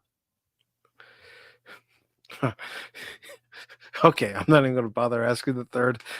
We need to commit him, Cash. So, yeah. Our second movie of the double feature is going to be High Anxiety, which is also a Mel Brooks film, and it also features Madeline Kahn and Cloris Leachman, and many others. So it's going to be a fun watch party, and then our next watch party on the channel will actually be on October 23rd. I'm still going to get in touch with Jace to make sure he wants to make it a dual stream because we were talking about it. And the watch party for that night will be at 6 p.m. Eastern, just like tonight's show. And we'll be watching 1995's The Crow, starring Brandon Lee. I've never watched it, so this is going to be a first viewing for me. And from what I've heard and the one clip I've seen, it looks pretty good. Yeah, I don't think I've ever watched the whole movie. I think I've only seen parts of it. I'm the only one that's seen the whole movie here. Oh, cool. I'm patting myself on the back right now. So, is there anything else you guys want to promote? Yes. Of course, we have Ghostbusters coming up on Friday at 6:30 p.m. Pacific Standard Time. You're going to abandon us again, man. No one's abandoning anybody. Leave us to the ghosts. But yeah, we're gonna. I don't know. I may on Thursday tomorrow. I may actually mess around with it. So because it's been a while since I play, or maybe we'll do some stuff earlier. But yeah, 6:30 p.m. Pacific Standard Time. on the Phantom Hooligans channel or Oh, Phantom Hooligans. Hooligans, excuse me, Hooligans. We'll go. Hooligans, yeah. We'll go with that, and yeah. So, and then of course my, I know it's been canceled recently, and I'm happy about that. But the Velma video will be coming out, so I'm gonna do my best not to curse. And then after that, in a few more days, there's going to be the Joker video. So yeah, it's very exciting. He loved that movie. He was just Oh ranting sure. about it. Oh, it was wonderful. Raving about it to me as he got out of the theater. Yeah, sure. It was great. Yeah, it was awful. But Lady it was Gaga- it was really bad. Oh, she was awful. Lady Gaga. She was perfect. terrible in that movie. Everybody was terrible. They took every great thing about the first Joker film and they just squandered it. It's terrible. But yeah, That's what I've heard. Yeah, yep. So that's coming up. I figure I'm gonna do the Velma video because the show's over, but people need to know just don't watch this show. And if you really are curious, just try not to. Just don't watch any of it. Don't watch clips. Don't watch 10 minutes of it. This is another example that is an insult to Hanna-Barbera and Scooby-Doo. It's an insult. And now it's gone. But so I figure it was time. I saw that trailer and I was like, ugh, of that special that just came out October 3rd. So for some reason, this whole thing about how Velma, of course, died, and then they're trying to bring her back to life, and I'm just like, really? This is where we're going with this? But it's finally gone, and it should have been gone after season 1, but whatever. So, yeah. And also one other thing too I want to promote real quick is that this Saturday at 7 p.m. Eastern Time will be a member stream for All Stealth is Optional. Nice. Pacific414 members and also Pack of 414 members. So be there if you can. If you can't, catch it on the replay. And remember, with those member streams, you decide what the topic is. Not me. Well, I can because I'm a member. I was going to say you're a member, Baron, so you get to decide the topic.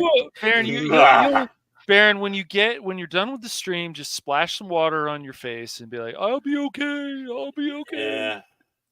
After the stream, I'm going to go to the loo and then sit with my wife and go, "Come hit me."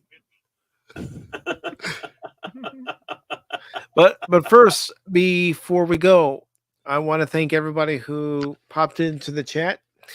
First, starting on the Rumble side, I want to thank Jimmy in the Box for not only watching us, but also following the Rumble channel. And I also want to thank Red Snom for joining us tonight. Appreciate it, brother. Over on the YouTube side. Is this like the Schrodinger cat type of thing, Jimmy in the Box? Is he alive or is he dead? I don't know. I don't know. Well, see, just met him tonight, so we'll see. Okay. Well, welcome to the family. I want to thank Brandon Looney Tunes Fan 2000 over on YouTube. Also, the lovely Leia Rose, the princess of YouTube. Tim, also known as FKHC 2005. Glad to see that you got your original name back. What? And of course, Baron. He ran into a issue created by Google YouTube, and he couldn't use his username for a period of time. So it's kind of like when DJ posted that link and Google blocked it. And so yeah. Speaking of which, DJ Ronnie G, thank you for stopping by, brother. Also, the Paddle Wannabe. Vor, I appreciate you stopping by. I know you're on Phantom Hooligan side. Appreciate it. Low Spec Linux Gaming, formerly known as Low Spec Linux Laptop. Thank you for stopping by. F in the chat for his laptop. Phil McCracken, who says gobble gobble.